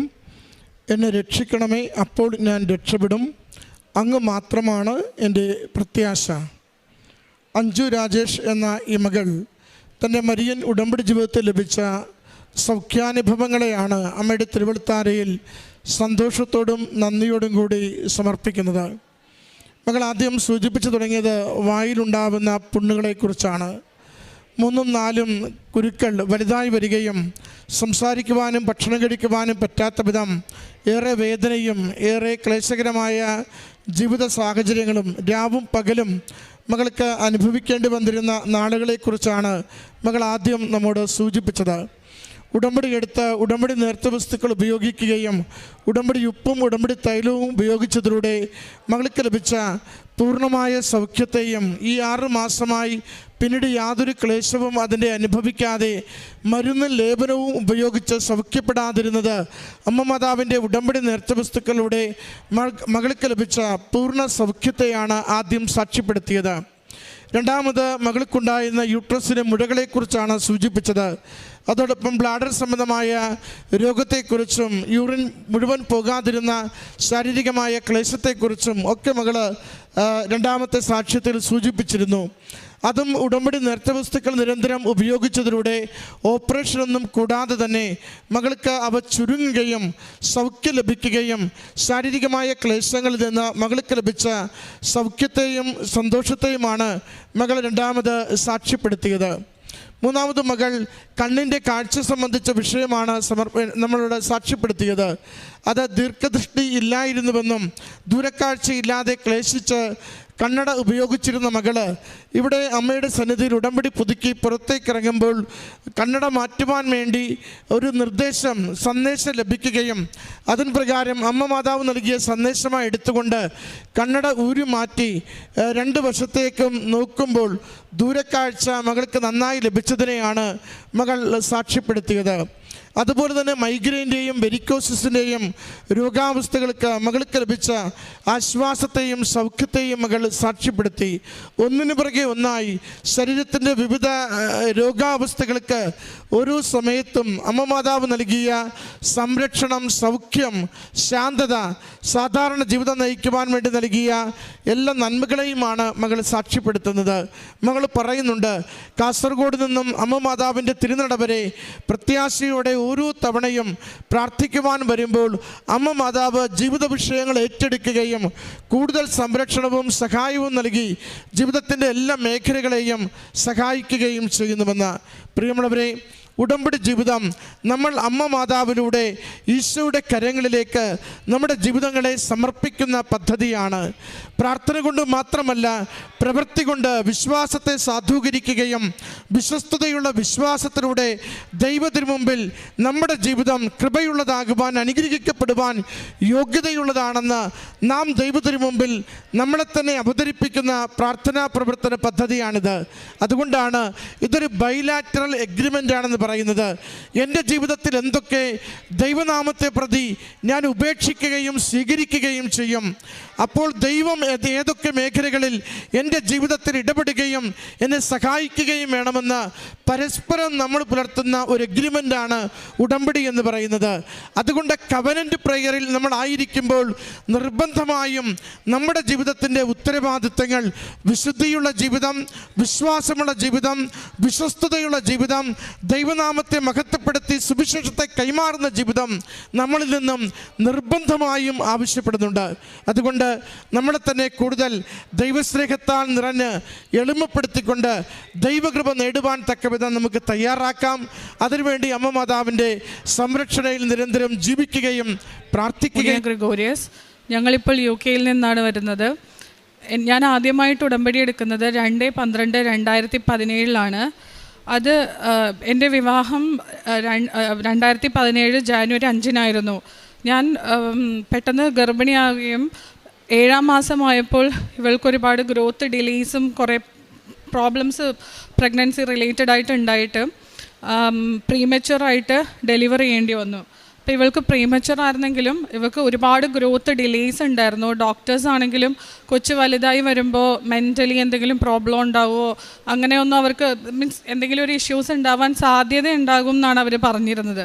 അപ്പം ഞാനിവിടെ വന്ന് ഉടമ്പടി 2017 ഡിസംബർ 2 വന്ന് ഉടമ്പടി എടുക്കുമ്പം എൻ്റെ ആദ്യത്തെ നിയോഗം എന്ന് പറഞ്ഞാൽ എൻ്റെ കുഞ്ഞിൻ്റെ ഹാർട്ടിന് ഹോൾ ഉണ്ടായിരുന്നു. അത് അവളുടെ ഫസ്റ്റത്തെ BCGയുടെ ഇഞ്ചക്ഷന് വേണ്ടിയിട്ട് ഹോസ്പിറ്റലിൽ ചെന്നപ്പം അവർ എക്കോ കാർഡിയോഗ്രാം ചെയ്തപ്പം ഹാർട്ടിന് ഹോളുണ്ട്. അത് കുറച്ച് മോശമായിട്ടുള്ളൊരവസ്ഥയായിട്ടാണ് ഇവിടുത്തെ ലക്ഷ്മി ഹോസ്പിറ്റലിൽ നിന്ന് പറഞ്ഞത്. അവരെന്നിട്ട് ഞങ്ങളെ കൂടുതൽ ഡീറ്റെയിൽഡ് ആയിട്ടുള്ള ചെക്കപ്പിന് വേണ്ടിയിട്ട് അവർ ഞങ്ങളെ അമൃതയിലേക്ക് റെഫർ ചെയ്തു. അവിടെ ചെന്ന് എക്കോ കാർഡിയോഗ്രാം ചെയ്യുന്നതിന് മുൻപേ ഞാൻ ഒരുപാട് വിഷമിച്ച് മാതാവിൻ്റെ അടുത്ത് കരഞ്ഞ്, എനിക്കൊരു പ്രതീക്ഷ ഉണ്ടായിരുന്നില്ല. പക്ഷേ മാതാവിൻ്റെ, എൻ്റെ മമ്മീൻ്റെ ഡാഡി ഉടമ്പടി ആ സമയത്ത് എടുത്തിട്ടുണ്ടായിരുന്നു. ആ തേൻ ഞാൻ എൻ്റെ കുഞ്ഞിന് കൊടുത്തിട്ടാണ് അവളുടെ എക്കോ കാർഡിയോഗ്രാം ചെയ്ത് കഴിഞ്ഞപ്പോൾ ഡോക്ടേഴ്സ് പറഞ്ഞു കൊച്ചിന് പേടിക്കാനുള്ളതൊന്നുമില്ല, അങ്ങനെ ഒരു ഹോള് അത് ഒട്ടും പ്രശ്നമില്ലാത്തൊരു സ്ഥലത്താണ്. അപ്പം നിങ്ങൾ ഒരു 6 മാസം കഴിയുമ്പം ഫോളോ അപ്പ് ചെയ്താൽ മതി. 2 വയസ്സായിട്ടില്ലെങ്കിലും ഹോൾ അടഞ്ഞില്ലെങ്കിൽ നമുക്ക് എന്തെങ്കിലും സർജറി ചെയ്ത് അത് ഹോള് അടയ്ക്കാം എന്നാണ് പറഞ്ഞിരുന്നത്. ഞാൻ അവിടെ പോയി ഉടമ്പടി എടുത്ത് പ്രാർത്ഥിച്ച് ഇവൾക്കൊരു 2 വയസ്സായപ്പോൾ ഇവളുടെ ലിപ്സിനൊരു ബ്ലൂ കളർ ഒരു ചേഞ്ച് കണ്ട് അങ്ങനെ ഹോസ്പിറ്റലിൽ ബാംഗ്ലൂരായിരുന്നു ആ സമയത്ത്. അപ്പോൾ അവിടെ ആസ്റ്റർ മെഡിസിറ്റിയിൽ ചെന്ന് കാണിച്ചപ്പോൾ അവരൊരു ഡേറ്റ് തന്ന് ആ ഡേറ്റിന് ഞങ്ങൾ കൊച്ചിൻ്റെ എക്കോ കാർഡിയോഗ്രാം ചെയ്തപ്പം ഹോളെല്ലാം അടഞ്ഞിട്ടുണ്ടായിരുന്നു. അത് കഴിഞ്ഞ് ഞാൻ പിന്നീട് സാക്ഷ്യം പറയണം എന്ന് ആലോചിക്കുമ്പോൾ ഞാൻ ഇടയ്ക്ക് ഇങ്ങനെ മാതാവിനോടും ഈശോനോടും പറയും, ഈശോയെ എനിക്ക് സാക്ഷ്യം പറയുമ്പോൾ ഒരു എന്തെങ്കിലും അത് ഇവിടെ നിന്ന് ഈശോയും മാതാവും എനിക്ക് തന്നതാണെന്നൊരു എവിഡൻസ് കാണിക്കാനായിട്ട് എന്തെങ്കിലും ഒരു കാരണം ഉണ്ടായിരുന്നെങ്കിലെന്ന് ഞാൻ എപ്പോഴും പ്രാർത്ഥിക്കുമായിരുന്നു. പക്ഷെ എനിക്ക് അന്നേരം അത് ഞാൻ റിയലൈസ് ചെയ്തിട്ടുണ്ടായിരുന്നില്ല. ഈ ഒരു 5-6 വർഷത്തിന് ശേഷം ഈ 2025 ഏപ്രിലാണ് ഇവക്ക് ചെറുതായിട്ട് ഇവിടെ ഒരു വേദന, അത് ഗ്യാസിൻ്റെ എന്തോ ഇഷ്യൂ ആയിരുന്നു വേദന എന്ന് പറഞ്ഞപ്പോൾ ഞാൻ പെട്ടെന്ന് ഇങ്ങനെ അന്ന് ഹോൾ അടഞ്ഞതിൻ്റെ റിപ്പോർട്ട് ഞങ്ങൾ ബാംഗ്ലൂരിൽ നിന്ന് ഇങ്ങനെ ഷിഫ്റ്റ് ചെയ്ത് ഡൽഹി അങ്ങനെ കുറേ ഷിഫ്റ്റ് ഒക്കെ ചെയ്ത ആ റിപ്പോർട്ടൊക്കെ എൻ്റെ കയ്യിൽ നിന്ന് പോയായിരുന്നു. അപ്പം ഞാൻ അത് ഹോസ്പിറ്റലിലൊന്ന് വിളിച്ചെടുക്കാം, ആ ഹോസ്പിറ്റലിൻ്റെ നമ്പർ കിട്ടാൻ വേണ്ടി ഗൂഗിൾ മാപ്പിലൊക്കെ സെർച്ച് ചെയ്ത് ഞങ്ങൾ വിസിറ്റ് ചെയ്ത ഡേറ്റ് ടൈം ഫോട്ടോസൊക്കെ എടുത്ത് വന്നപ്പോഴാണ് അറിയണേ. അതായത് എൻ്റെ കുഞ്ഞിൻ്റെ ഹോൾ അടഞ്ഞത് എൻ്റെ ആദ്യത്തെ ഉടമ്പടിയിലെ ആദ്യത്തെ നിയോഗത്തിൽ അവളുടെ ഹോൾ അടഞ്ഞത് ഡിസംബർ 7 ഒരു 2-2:30 മണി, അതായത് 2:15-3 മണി ആ ഒരിടയ്ക്കാണ് ഞങ്ങൾ എക്കോ കാർഡിയോഗ്രാം ചെയ്തത്. അത് നമ്മളെടുത്ത ഡേറ്റ് അല്ല, ഹോസ്പിറ്റലിൽ നിന്ന് തന്നെ തന്ന ഡേറ്റാണ്. പക്ഷെ മാതാവ് പ്രത്യക്ഷപ്പെട്ട അതേ ദിവസം അതേ സമയം തന്നെയാണ് എൻ്റെ കൊച്ചിൻ്റെ ഹോൾ അടഞ്ഞത് എന്ന് ഞാനത് ഇത്രയും വർഷങ്ങൾക്ക് ശേഷം ആ ഡേറ്റ് റിയലൈസ് ചെയ്ത് അതെന്നെ മാതാവ് കാണിച്ചു തന്ന്. അപ്പം അത് കഴിഞ്ഞ് ഞാനിങ്ങനെ ഓക്കെ ഇനി നാട്ടിൽ വരുമ്പോഴത്തേക്കും സാക്ഷ്യം പറയണം എന്ന് വിചാരിച്ച് ആലോചിച്ചിരിക്കുമ്പം എനിക്കിങ്ങനെ ഭയങ്കരമായിട്ട് എൻ്റെ മൂക്കിലേക്ക് ഇങ്ങനെ തേനിൻ്റെ സ്മെല്ലിങ്ങനെ ഭയങ്കരമായിട്ട്, അത് ഞാനിപ്പോൾ ഇങ്ങനെ പറഞ്ഞാൽ ആർക്കും ഫീൽ ചെയ്യില്ല, പക്ഷെ ശരിക്കും എനിക്ക് ഭയങ്കരമായിട്ട്. അപ്പം ഞാൻ പെട്ടെന്ന് ഇങ്ങനെ ചിന്തിച്ച് എന്തുകൊണ്ടാണ് എനിക്ക് ഇങ്ങനെ പെട്ടെന്ന് ഇങ്ങനെ ഒരു ഇത് തോന്നണേന്ന് വിചാരിച്ചപ്പോഴാണ് ഞാൻ ഓർത്തെ അന്ന് എക്കോ കാർഡിയോഗ്രാം ചെയ്യാൻ നേരത്ത് ഇവക്ക് ഞാൻ ആ മാതാവിൻ്റെ തേൻ കൊടുത്തിട്ടായിരുന്നു ഇവളെ എക്കോ ചെയ്തത്. അന്നേരമാണ് എനിക്ക് പേടിക്കാനൊന്നും ഇല്ലാന്നും പറഞ്ഞിട്ട് ഉള്ള നല്ലൊരു റിസൾട്ട് കിട്ടിയത്. പിന്നെ അതുപോലെ തന്നെ എന്നെ ഉടമ്പടിയിലേക്ക് ഈശോ വിളിക്കാനായിട്ടുള്ളൊരു സാഹചര്യം എന്താണെന്ന് വെച്ചാൽ, ഇവളെ ഞാൻ പ്രസവിച്ചിട്ട്, അതായത് 7ാം മാസത്തിൽ പ്രസവിച്ചത്, 1 മാസത്തോളം ഹോസ്പിറ്റലിൽ കിടന്ന് വീട്ടിൽ കൊണ്ടുവന്നപ്പോഴും കൊച്ച് എൻ്റെ വയറ്റിൽ കിടക്കണ ഒരവസ്ഥയിൽ തന്നെയായിരുന്നു കുഞ്ഞ്. അപ്പം ഈ വൈറ്റമിൻ ഡിയുടെയൊക്കെ സിറപ്പ് നമുക്ക് ആ സമയത്ത് കിട്ടും. അപ്പം ഞാൻ ആ സിറപ്പ് കൊച്ചിൻ്റെ വായിലിട്ട് കൊടുത്തപ്പോൾ അത് നേരെ തൊണ്ടയിൽ കെട്ടി വിൻ പൈപ്പിലേക്കാണ് പോയത്. അപ്പം കൊച്ച് ഭയങ്കര പൊടിയാണ്, അവളിങ്ങനെ ശ്വാസം മുട്ടിയിട്ട് ഭയങ്കരമായിട്ട് വലിച്ച് പെടച്ച പോലെയൊക്കെ കാണിച്ച് പിന്നെ കണ്ണിങ്ങനെ മേലോട്ട് മറിഞ്ഞു പോയി തോളിലേക്ക് വീണ്. അപ്പം ഞാൻ ഓർത്ത്, കാരണം മുലപ്പാൽ വരെ കെട്ടിയിട്ട് പിള്ളേർ 6 മാസമുള്ള പിള്ളേർ മരിച്ചെന്നൊക്കെ പറഞ്ഞ് ഞാൻ വായിച്ചില്ല. അപ്പം ഞാൻ ഓർത്ത് എൻ്റെ കൊച്ച് പോയി എന്ന് ഓർത്തിട്ട് ഞാൻ മാതാവിൻ്റെ രൂപത്തിൽ നോക്കി, മാതാവേ എൻ്റെ കുഞ്ഞിനെ കാക്കണേ, ഞാൻ അവിടെ ഒന്ന് ഉടമ്പടി എടുത്തോളാം എന്ന് പറഞ്ഞ് കരഞ്ഞ് പ്രാർത്ഥിച്ച് ഞാൻ പിന്നെ നോക്കുമ്പം എൻ്റെ കുഞ്ഞ്, അത് ഞങ്ങളുടെ കരച്ചിൽ കേട്ട് ഞങ്ങളുടെ നെയ്ബേഴ്സ് വന്നിട്ടുണ്ടായിരുന്നു, അവരുടെ കയ്യിലായിരുന്നു കൊച്ച്. അവർ നോക്കിയിട്ട് പറഞ്ഞ് കൊച്ചിനൊരു കുഴപ്പമില്ലല്ലോ, കൊച്ച് നല്ല ഉറക്കമാണല്ലോ എന്ന്. അപ്പോൾ ആ കണ്ണ് മേലോട്ട് മറിഞ്ഞ് ശ്വാസം ഇല്ലാതെ അങ്ങനെ പെടച്ച കൊച്ച് എന്താ പറ്റിയ വെച്ചാൽ അതേപോലെ നല്ല ശാന്തമായിട്ട് ഉറങ്ങി. അങ്ങനെയാണ് മാതാവിൽ കൂടുതൽ വിശ്വാസമായിട്ട് ഇവിടെ വന്ന് ഉടമ്പടി എടുക്കണം. പിന്നെ അതിനുശേഷം ഇവക്കൊരു 2.5 വയസ്സ് തൊട്ട് മൂക്കിൽ നിന്ന് ബ്ലഡ് ഇങ്ങനെ വരുമായിരുന്നു, ഒരുപാട് ബ്ലഡ് ഇങ്ങനെ എപ്പോഴും വന്നുകൊണ്ടിരിക്കും. അപ്പോൾ ഇവിടുത്തെ ഹോസ്പിറ്റലിൽ കാണിച്ചപ്പോൾ ഇവിടുത്തെ ഡോക്ടേഴ്സ് ബ്ലഡ് ടെസ്റ്റുകളും ബ്ലഡിൻ്റെ ബയോപ്സി പോലെയൊക്കെ ചെയ്തപ്പോൾ കുഴപ്പമില്ല എന്നും പറഞ്ഞ് വിട്ട്. പക്ഷെ ഞങ്ങൾ യു കെയിൽ ചെന്ന് കഴിഞ്ഞപ്പോഴും ഇങ്ങനെ ബ്ലഡ് വരുമായിരുന്നു. 6.5 വയസ്സ് വരെ ഇവക്കിങ്ങനെ നന്നായിട്ട് ബ്ലഡ് വന്നുകൊണ്ടിരുന്നു. അങ്ങനെ ഞാൻ ഒരു ദിവസം അപ്പോൾ അവിടുത്തെ ഡോക്ടേഴ്സിനെ കാണിച്ചപ്പോൾ ഡോക്ടർ പറഞ്ഞു, ഈ ഏതെങ്കിലും ഒരു ടിഷ്യൂവിൽ ബ്ലഡ് കളക്ട് ചെയ്ത് വെച്ചിട്ട് ഒരുപാട് പോകണമെങ്കിൽ കൊണ്ടുവന്ന് കാണിക്കണം എന്ന് പറഞ്ഞു. അങ്ങനെ ഒരിക്കൽ ഞാൻ ഈ ബ്ലഡ് സ്റ്റെയിൻസ് എല്ലാം കളക്ട് ചെയ്ത് വെച്ച് എനിക്ക് ഒരുപാട് വിഷമമുണ്ടായിരുന്നു. പിറ്റേ ദിവസമായപ്പോൾ ഞാൻ ഞങ്ങളുടെ അവിടെയുള്ള മാതാവിൻ്റെ ഫോട്ടോയുടെ ഫ്രണ്ടിൽ മുട്ടുകുത്തി 2 തിരിയും, പച്ചത്തിരിയും നീലത്തിരിയും കത്തിച്ച് വെച്ച് ആ ടിഷ്യൂവിൽ മാതാവിൻ്റെ എണ്ണയും തൈലവും പിന്നെ ഉപ്പുമൊക്കെ തേച്ച് അവിടെ നിന്ന് പ്രാർത്ഥിച്ച് ഈശോനോട് മാതാവിനോടും കരഞ്ഞ് കൈവിടർത്തി വിശ്വാസപ്രമാണം ചൊല്ലി പ്രാർത്ഥിച്ച്, ഇനി എൻ്റെ കുഞ്ഞിന് ഇങ്ങനത്തെ ഒരു അവസ്ഥ ഉണ്ടാക്കരുതേ എന്ന് പ്രാർത്ഥിച്ച്. ഇത് നടക്കണ 2024 ഏപ്രിൽ മെയ് ആ സമയത്താണ്. അത് കഴിഞ്ഞ് 2025 ഒരു ഫെബ്രുവരിക്ക് ആയപ്പം എനിക്കൊരു റിയലൈസേഷൻ ഉണ്ടായി. അതായത് ഇത്ര നാൾ ഒരു 8 മാസമായിട്ടും കൊച്ചിൻ്റെ മൂക്കിൽ നിന്ന് ബ്ലഡൊന്നും വരണില്ലല്ലോ എന്ന് ഓർത്ത് ഞാൻ എൻ്റെ ഹസ്ബൻഡിൻ്റെ അടുത്ത് പറഞ്ഞു. അപ്പോൾ ഹസ്ബൻഡും പറഞ്ഞു, ശരിയാണ്, ഇവളുടെ മൂക്കിൽ നിന്ന് ഒരു ബ്ലഡും വന്നിട്ടില്ല, അപ്പം നമുക്കിനി നാട്ടിൽ പോകുമ്പോൾ സാക്ഷ്യം പറയാമെന്നും പറഞ്ഞിരിക്കുമായിരുന്നു. അതൊരു സൺഡേ ആയിരുന്നു. ഞങ്ങൾ ആദ്യമായിട്ട് ഇതിനെക്കുറിച്ച് സംസാരിക്കണേ. ഞാൻ മൺഡേ ആയപ്പോൾ, ഒരു സാറ്റർഡേ സംസാരിക്കണേ, സൺഡേ ആയപ്പോൾ ഞാൻ വിചാരിച്ചു എൻ്റെ വീടുകളിലൊക്കെ വിളിച്ച് പറയാമെന്നും പറഞ്ഞ് എൻ്റെ മമ്മിനോടും എൻ്റെ ഹസ്ബൻഡിൻ്റെ പാരൻസിനോടും എൻ്റെ പാരൻസിനോടൊക്കെ വിളിച്ച് പറഞ്ഞ് ഇങ്ങനെ ഒരു അത്ഭുതം ഉണ്ടായിരുന്നു എന്ന്. എന്നിട്ട് ഞാൻ ഈശോനോട് പ്രാർത്ഥിച്ചു, ദൈവമേ ഇനി അവൾക്ക് മൂക്കിൽ നിന്നൊരു ബ്ലഡ് വരാനുള്ള അവസ്ഥ ഉണ്ടാക്കരുത്, അങ്ങനെ വന്നു കഴിഞ്ഞാൽ മറ്റുള്ളവർക്കുള്ള അവരുടെ ഒരു വിശ്വാസം കൂടി നഷ്ടപ്പെടാനിടയാവരുത് എന്ന് ഞാൻ ഈശോനോട് പ്രാർത്ഥിച്ചിട്ടുണ്ടായിരുന്നു. അങ്ങനെ അതിൻ്റെ പിറ്റേ ദിവസം ഇവക്കൊരു ഡയറ്റീഷ്യൻ്റെ അപ്പോയിൻമെൻ്റ് ഉണ്ടായിട്ട് സ്കൂളിൽ നിന്ന് വന്ന് എൻ്റെ ഡാഡി വീഡിയോ കോളിൽ ഇരിക്കുന്ന സമയത്ത് ഇവൾ ഓടിയതും അങ്ങനെ വീഴാറില്ല. പക്ഷെ അന്നത്തെ ദിവസം അവളിങ്ങനെ മൂക്ക് കുത്തി അങ്ങോട്ട് വീണു. അതായത് മൂക്കിലിങ്ങനെ തൊട്ടാൽ ബ്ലഡ് വന്നൊരു ഇതായിരുന്നു അവൾക്ക്. അപ്പം മൂക്ക് കുത്തി വീണപ്പോൾ ഞാൻ ഓർത്ത്, ദൈവമേ ഇപ്പം ഡാഡി കാണുകയും കുറേ ബ്ലഡ് വരുമല്ലോ എന്ന് വിചാരിച്ചിരിക്കുമ്പം അവളുടെ മൂക്കിൽ നിന്നൊരു ഒരു പൊടി പോലും ബ്ലഡ് വന്നില്ല. പക്ഷെ അവളുടെ മൂക്ക് ഇവിടെ നിന്ന് മോൾ ഭാഗത്ത് പുറത്ത് ഇവിടെ നിന്ന് ഇവിടം വരെ ഫുള്ള് മുറിവായിരുന്നു. എന്നിട്ട് എൻ്റെ ഫ്രണ്ട്സ് അവിടെ വന്നപ്പോഴും ഫോട്ടോസ് കാണിക്കുമ്പോഴൊക്കെ പറയും ഇത് ഭയങ്കര ഒരു അത്ഭുതമാണല്ലോ, ഇത്രയും അതായത് തൊട്ടാൽ ചോര പറഞ്ഞൊരു കൊച്ചിനെ ഇത്രയും മൂക്കുത്തി വീണിട്ട് പോലും ഒരു തുള്ളി ബ്ലഡ് പോലും വന്നില്ലല്ലോ എന്നും പറഞ്ഞ് അവർക്കൊക്കെ ദൈവത്തിൽ ഒരുപാട് വിശ്വാസം വന്നിട്ടുണ്ട്. അപ്പം ഇതുവരെ പിന്നെ അങ്ങനെ ബ്ലഡ് ഉണ്ടായിട്ടില്ല കുഞ്ഞിന്. പിന്നെ അതുപോലെ തന്നെ ഞങ്ങൾ പുറത്തെവിടെയെങ്കിലും പോകണം ജോലി എടുക്കണം എന്ന് ആഗ്രഹിച്ചിരുന്നു.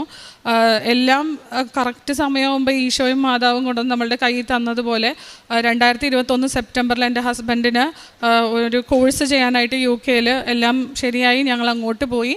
അവിടെ ചെന്ന സമയത്തും എനിക്ക് ഒരു ബുദ്ധിമുട്ടില്ലാണ്ട് 10 ദിവസത്തിനുള്ളിൽ എനിക്ക് ജോലി കിട്ടി. എനിക്ക് കുടുംബത്തിനെ സപ്പോർട്ട് ചെയ്യാനും ഹസ്ബൻഡിന് പഠിക്കാനും ഒക്കെ സാധിച്ചായിരുന്നു. 6 മാസത്തെ കോഴ്സ് കഴിഞ്ഞ് 6 മാസം ഡിസർട്ടേഷൻ സ്റ്റാർട്ട് ചെയ്യുന്നതിന് മുന്നേ തന്നെ എൻ്റെ ഹസ്ബൻഡ് ഇവിടെ നാട്ടിൽ സീനിയർ ഇലക്ട്രിക്കൽ എഞ്ചിനീയർ ആയിട്ടാണ് വർക്ക് ചെയ്തുകൊണ്ടിരുന്നത്. വെറും 7 മാസത്തെ എക്സ്പീരിയൻസേ സീനിയർ ആയിട്ടുണ്ടായിരുന്നുള്ളൂ. അപ്പോൾ UK ചെന്നപ്പം സീനിയർ പോസ്റ്റിൽ തന്നെ ഞങ്ങൾ ഇൻ്റർവ്യൂവിന് വേണ്ടി അപ്ലൈ ചെയ്തപ്പോൾ അവർ പറഞ്ഞു അറ്റൻഡ് ചെയ്ത ഇൻ്റർവ്യൂസ് എല്ലാം ഫെയിലായി. അപ്പോൾ എനിക്ക് ഭയങ്കര ഒരു സങ്കടമായിട്ട് ഞാൻ പിന്നെ ഓൺലൈൻ ഉടമ്പടി എടുത്ത് പ്രാർത്ഥിച്ച്. അപ്പോൾ എൻ്റെ അവിടെ ഉള്ളവരൊക്കെ പറഞ്ഞു ഒരിക്കലും സീനിയർ പോസ്റ്റിൽ അപ്ലൈ ചെയ്തത് ജൂനിയർ എഞ്ചിനീയർ ആയിട്ട്, എഞ്ചിനീയറും അല്ല ജൂനിയർ എഞ്ചിനീയർ പോസ്റ്റിൽ വേണം അപ്ലൈ ചെയ്യാമെന്ന് പറഞ്ഞു. അങ്ങനെ എൻ്റെ ഹസ്ബൻഡ് എന്ത് ചെയ്യുന്നു വെച്ചാൽ എഞ്ചിനീയർ പോസ്റ്റിൽ പിന്നെ അപ്ലൈ ചെയ്തു. ഞാൻ ഓൺലൈൻ ഉടമ്പടി എടുത്തതിന് ശേഷം എഞ്ചിനീയർ പോസ്റ്റിൽ അപ്ലൈ ചെയ്തിട്ട് എൻ്റെ ഹസ്ബൻഡ് ഒരു 10 ഇൻ്റർവ്യൂയോളം അറ്റൻഡ് ചെയ്തിട്ട് ആ 10 ഇൻ്റർവ്യൂവിനും സെലക്റ്റഡായി. അത് കഴിഞ്ഞ് ഒരു ഇൻ്റർവ്യൂ വന്നു. അപ്പം ഞങ്ങൾ വിസ കിട്ടാനാണെങ്കിൽ നമുക്ക് ആ കമ്പനി നോക്കാമെന്നും പറഞ്ഞ് അവരെ വിളിച്ചപ്പോൾ അവർ പറഞ്ഞു ഇൻ്റർവ്യൂവിന് വാ, ഞങ്ങൾ നോക്കിയിട്ട് പറയാമെന്ന് പറഞ്ഞു.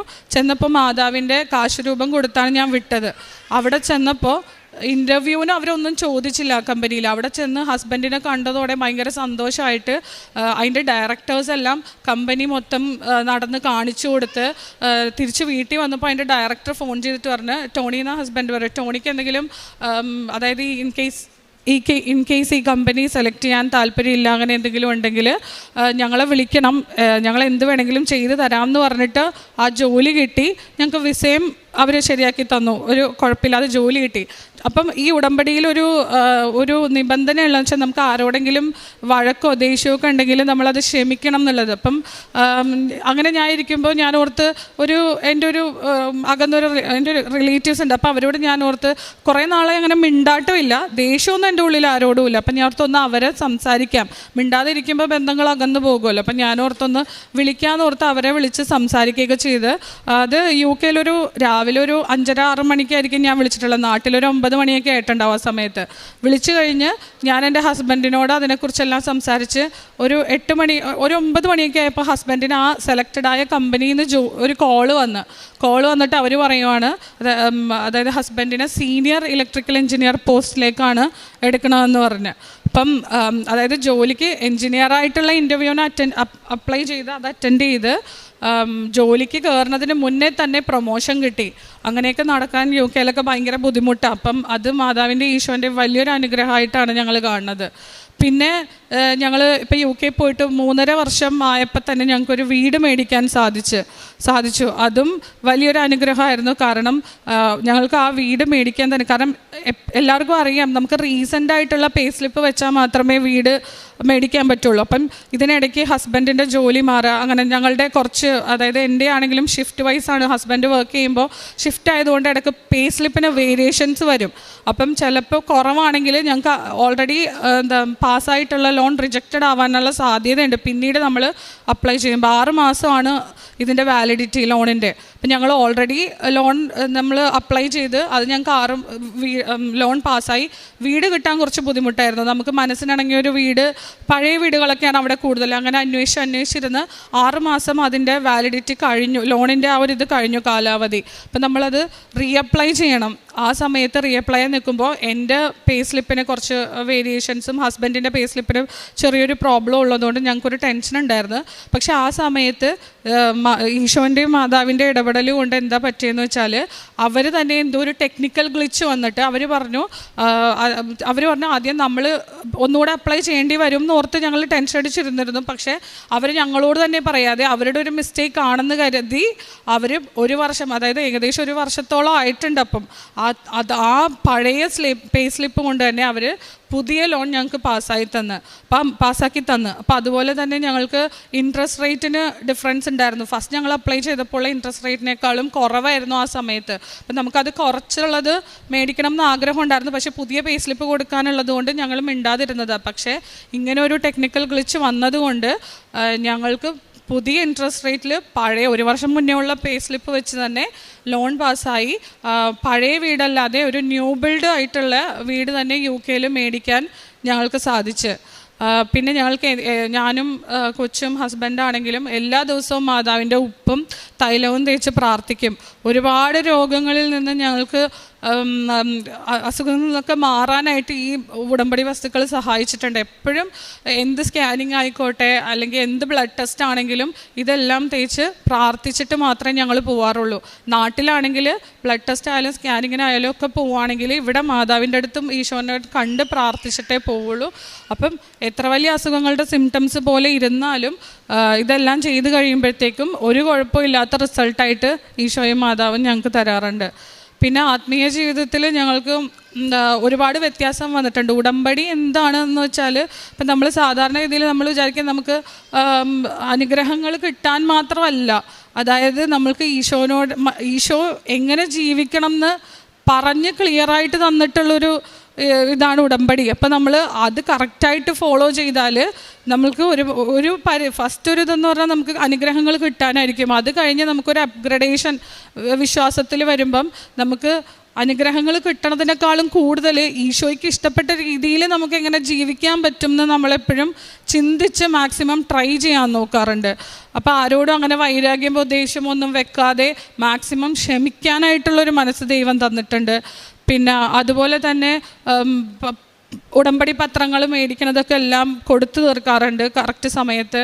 പിന്നെ സഹായിക്കാനാണെങ്കിൽ ഒരുപാട് സാമ്പത്തികമായിട്ട് ഒരുപാട് പേരെ സഹായിക്കാറുണ്ട്. ക്യാൻസർ വാർഡുകളിലൊക്കെ പോയിട്ടും സഹായിക്കാറുണ്ട്. പിന്നെ പ്രാർത്ഥന, കുർബാന കൂടൽ, കുംഭസാരം, ഇതിലൊക്കെ ഒരു കറക്റ്റായിട്ട് ഫോളോ ചെയ്യാനായിട്ടുള്ള ഒരു അനുഗ്രഹവും ദൈവം വഴി കിട്ടിയിട്ടുണ്ട്. ഉടമ്പടി എൻ്റെ ജീവിതത്തിൽ ഒരുപാട് ദൈവത്തിനോട് അടുക്കാനും ദൈവത്തിനെ അറിയാനും സ്നേഹിക്കാനും എപ്പോഴും ദൈവത്തിനെക്കുറിച്ച് ചിന്തിക്കാനായിട്ടുള്ളൊരു വഴിയായിട്ട് ഞങ്ങളുടെ കുടുംബത്തിനൊരു മാതൃകയായിട്ട് തന്നെ ഈശോ ഞങ്ങളുടെ കൂടെ തന്നെ ഉണ്ടെന്ന് പറയാൻ പറ്റും. ഈശോയും മാതാവും തന്ന എല്ലാ അനുഗ്രഹങ്ങൾക്കും ഞങ്ങൾ കോടാനുകൂടി നന്ദി പറയുന്നു. ഹബക്കൂക്ക് പ്രവാചകൻ്റെ പുസ്തകത്തിൽ നിന്ന് 1-ാം അധ്യായം 5-ാം തിരുവചനം. ജനതകളുടെ ഇടയിലേക്ക് നോക്കി വിസ്മയഭരിതരാകുവൻ, പറഞ്ഞാൽ വിശ്വസിക്കാനാവാത്തൊരു പ്രവൃത്തി നിങ്ങളുടെ നാളുകളിൽ ഞാൻ ചെയ്യാൻ പോകുന്നു. ഇന്നും നാം പഴയ നിയമത്തിൽ കേൾക്കുന്നത് പോലെ പ്രവാചകന്മാരെല്ലാം പറഞ്ഞ അതേ തിരുവചനം ഇന്ന് നമ്മുടെ ജീവിതത്തിൽ നിവൃത്തിയാകുന്ന ഒരു വലിയ ജീവിത പദ്ധതിയുടെ അത്ഭുത സാക്ഷ്യങ്ങളാണ് നാം കേട്ടുകൊണ്ടിരിക്കുന്നത്.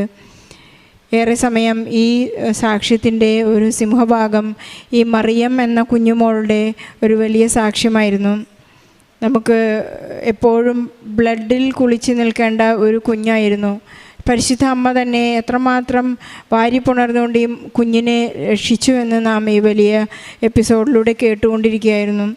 ഇവളൊരു പ്രീമച്വർ ബേബിയാണെന്ന് അമ്മ ഓൾറെഡി പറഞ്ഞു കഴിഞ്ഞു. അവളുടെ ജന്മനാൽ തന്നെ അവൾക്കൊരു ഹാർട്ടിനൊരു ഹോളുണ്ടായിരുന്നു. പരിശുദ്ധ അമ്മ ആ ഹോൾ അടച്ചു കളഞ്ഞു എന്നുള്ളതിൻ്റെ ഒരു തെളിവാണ് ആ ഒരു സ്കാനിങ്ങിലൂടെ ഇവർക്ക് ഉറപ്പ് കൊടുത്തത്. അങ്ങനെ ഒരു ഹോൾ ഇപ്പോൾ അവൾക്കില്ല, ആശങ്കപ്പെടേണ്ടതില്ല എന്ന് പരിശുദ്ധ അമ്മ ഉടമ്പടി ജീവിതത്തിലൂടെ തെളിയിച്ചു കൊടുത്തു.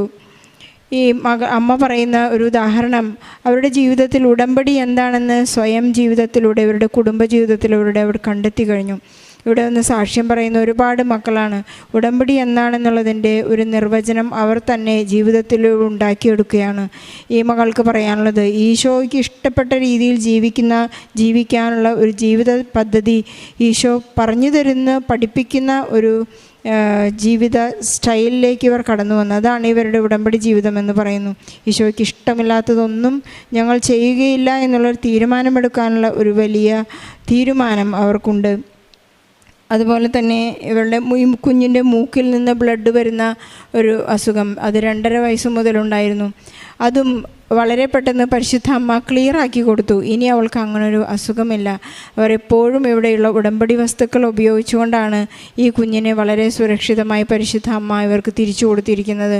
ഉടമ്പടിയിലൂടെ ജീവിക്കുന്നവർക്ക് വീട് വേണം, അവരുടെ ജീവിത രീതികളെല്ലാം അവർക്ക് ഒരു PR വേണം, അല്ലെങ്കിൽ അവരുടെ ജീവിത അവസ്ഥകളെല്ലാം യഥാസ്ഥാനപ്പെടുത്തി കൊടുക്കണമെന്നുള്ളതെല്ലാം പരിശുദ്ധ അമ്മയ്ക്കറിയാം. കാരണം പരിശുദ്ധ അമ്മ ഒരു കാലത്ത് ഈജിപ്തിൽ പ്രവാസിയായി ജീവിച്ചിരുന്ന ഒരു വ്യക്തിയാണ്.